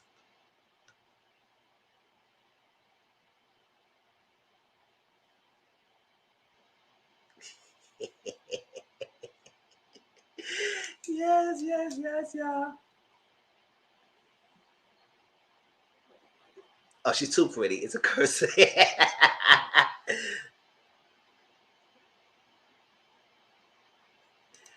Yeah, but if she say your pictures, you gotta prove that is yours D. So if you just get a D, just a D, if you know it's yours, if you know that's his D, and it's just like it can't just show just the piece. It had to show something around it to show that you could form like if it's like birthmarks. Because if somebody gonna show me a picture, I need to examine that. Let me see. Oh yes, I know he got a birthmark right here. That's the same birthmark. Said it's like this. No, he got different three shades of black. This is one shade, so that's not his. No, he has a little pimple right here. There's no pimple right there. That's not his.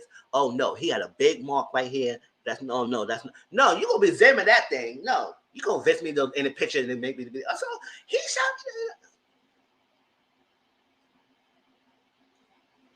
And you know what you. That's what I'm saying. Yes, you would know.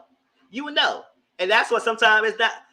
That's what sometimes I tell people foreplay before you start going in. Because if you foreplay, then you start examining things. They say, baby, sit down, relax. Relax. What you doing? I ain't doing nothing. Just massage the body. Just look at just examine everything. Because ain't no B gonna send you pictures when you not know who your body man look like. So just relax. Foreplay. Now the man don't want to foreplay. I said, shut up, sit down. Just like, okay. I said, baby, what you doing? I'm massaging you. Let me. It's that's how you gotta, cause you gotta examine things. Shoot, nobody can tell you what your man if you know it from. Until because it's going down. That's what I'm saying. Hell nah, I gotta pick up my man. Sure. That's what I'm saying. You gotta be true to this. Cause listen, and then she delete her Twitter page. Yeah, if y'all don't believe it, go to the Twitter page. It's not there anymore. It's not.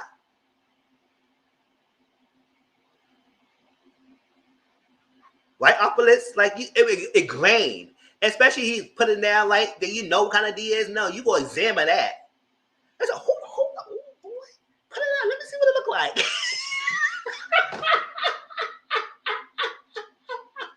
Boy, yeah, it's so good. I need to look at it. I gotta look at it. Not because I look at it and hit it good, because I look at it because I can put it in my photography memory. Shoot. Maybe stop looking at it. I know I'm like a fool. Shoot. Like I said, examine your body. Examine each other's body, because ain't nobody gonna send you pictures and not knowing that's a person. No. Sure.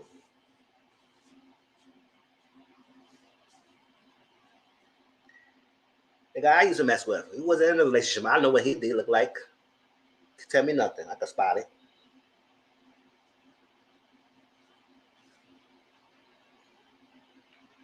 But yeah, that's my take. But Auntie Mama gonna talk about that on thing. So her panel, y'all. Let me see what we're gonna talk about. What we talking about? I shared the panel link, right? I think I did.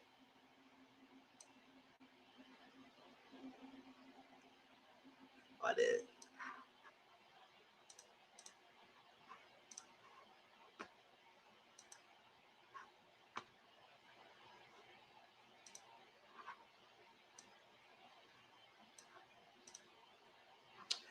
So yeah, she gonna talk about the Cynthia and Mike Hill. We also gonna talk about the Crypt Keeper, Jenna, Caitlyn Jenner, the Crypt Keeper. Yes, I call her Crypt Keeper. She don't get deserved to say her name. Crypt Keeper said something about OJ. I said, girl, what? Sit down. Henry Ruggs, she gonna talk about that. Oh, Vanessa Bryant, she don't need no psych evaluation, so she's not crazy, y'all. Stop that. Oh yeah, she gonna talk about the baby, the stuff, and the Dave Chappelle, like we talked about on my channel. Joe Budden as well. And the Travis Scott. Yes. Like I'm a fool sometimes. Sure. So we're gonna talk about that. So I shared her live, y'all. And stay tuned. So we have like an hour or something to get a little break on. Oh, Caitlyn can't speak on OJ. He was smashing her. Ooh.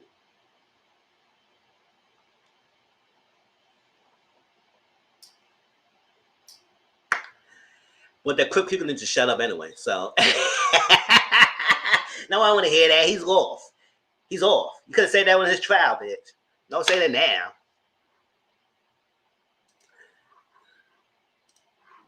But that's that. So catch me tonight on Instagram for the Real Housewives of Potomac Part 1 reunion watch along.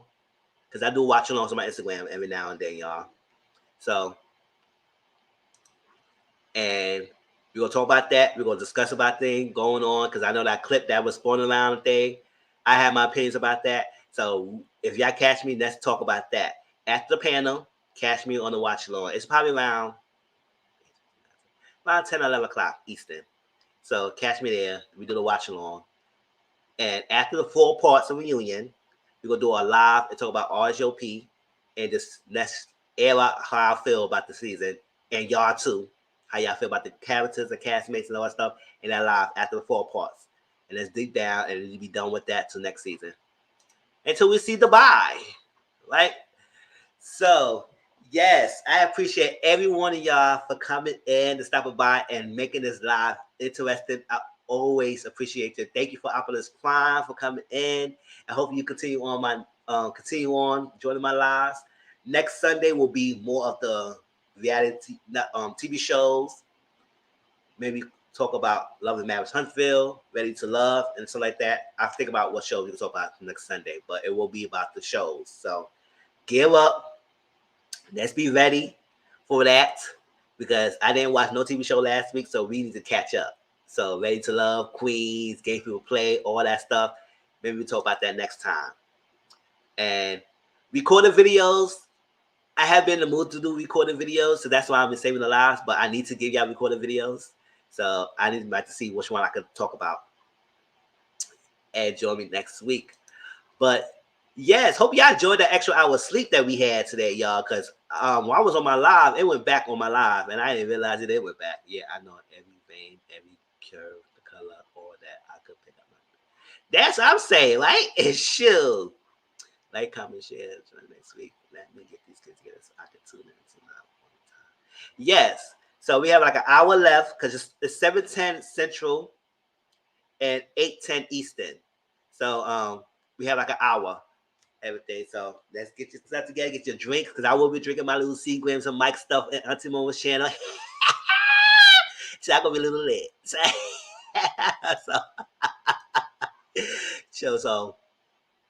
and it's a mix of different topics, so it's not too heavy. So we can really get down. And I'm ready to hear y'all opinions about things. So if it's the first time I'm examining, I'm gonna make sure it ain't no bumps. Yes. You gotta make sure no bumps, no nothing. You gotta examine things. That's what sometimes it's good for the foreplay. Because listen, foreplay makes the sex good. It makes it because it intensifies your intensity. It intensifies your experience. Maybe we can talk about it in a grown sexual grown chat in the future. But it intensifies it. That's what sometimes it's not always okay to just go straight into it.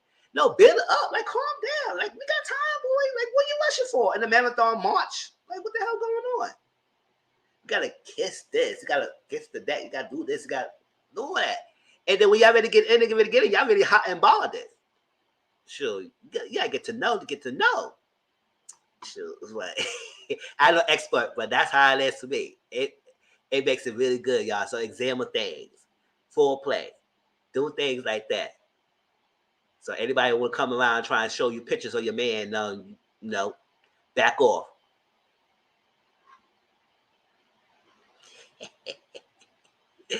Right? So I appreciate y'all. Optimus Prime, JWCM, Auntie Momo, as always. Brittany, love all of y'all. Let me see. NC that came in, thank you for joining in. Hope I see you, more of you. Another person came in as well. Mac1VZW72, thank you for coming in. Sinner, thank you, boo. I miss you. So like that. Hopefully you be around and everything. Good day at work. Appreciate y'all. Everybody out with the outro. Talk to y'all later. If y'all can, I'll show the link to catch me on a panel tonight. If not, see y'all next week and everything. And also, I am contemplating doing show spotlights and book spotlights, something like that every now and then. Because I said we did Star has like all the Saw series. So I think my first movie spotlight we will probably do a Saw and talk about that. So if y'all got Stars, been watching because it's great. Like I forgot how it was. It was really good. Saw has been one of the great movies like that. And it was a new one that came out called Spiral. It had no connection to the current killer of Jigsaw, but it's different. So it's the same formula, but the antagonist was no connection. I mean, little spoilers, but it was Chris Rock's on it. So if y'all have Stars, watch Spiral. That was the newest Saw movie. Other than that, let's see. Take care, y'all. Love y'all. And I see y'all later. Peace out. Ooh. Mizzle Social Corner. I got a question for you. Are you ready to answer? Mizzle Social Corner. I got a question for you. Are you ready to answer?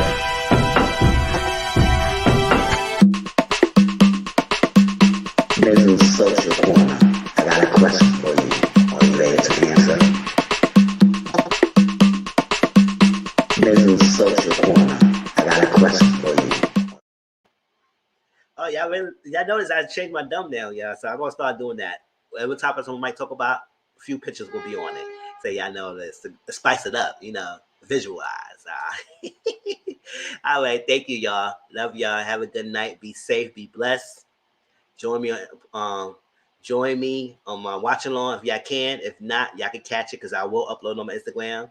And that's that. See y'all later. Peace out.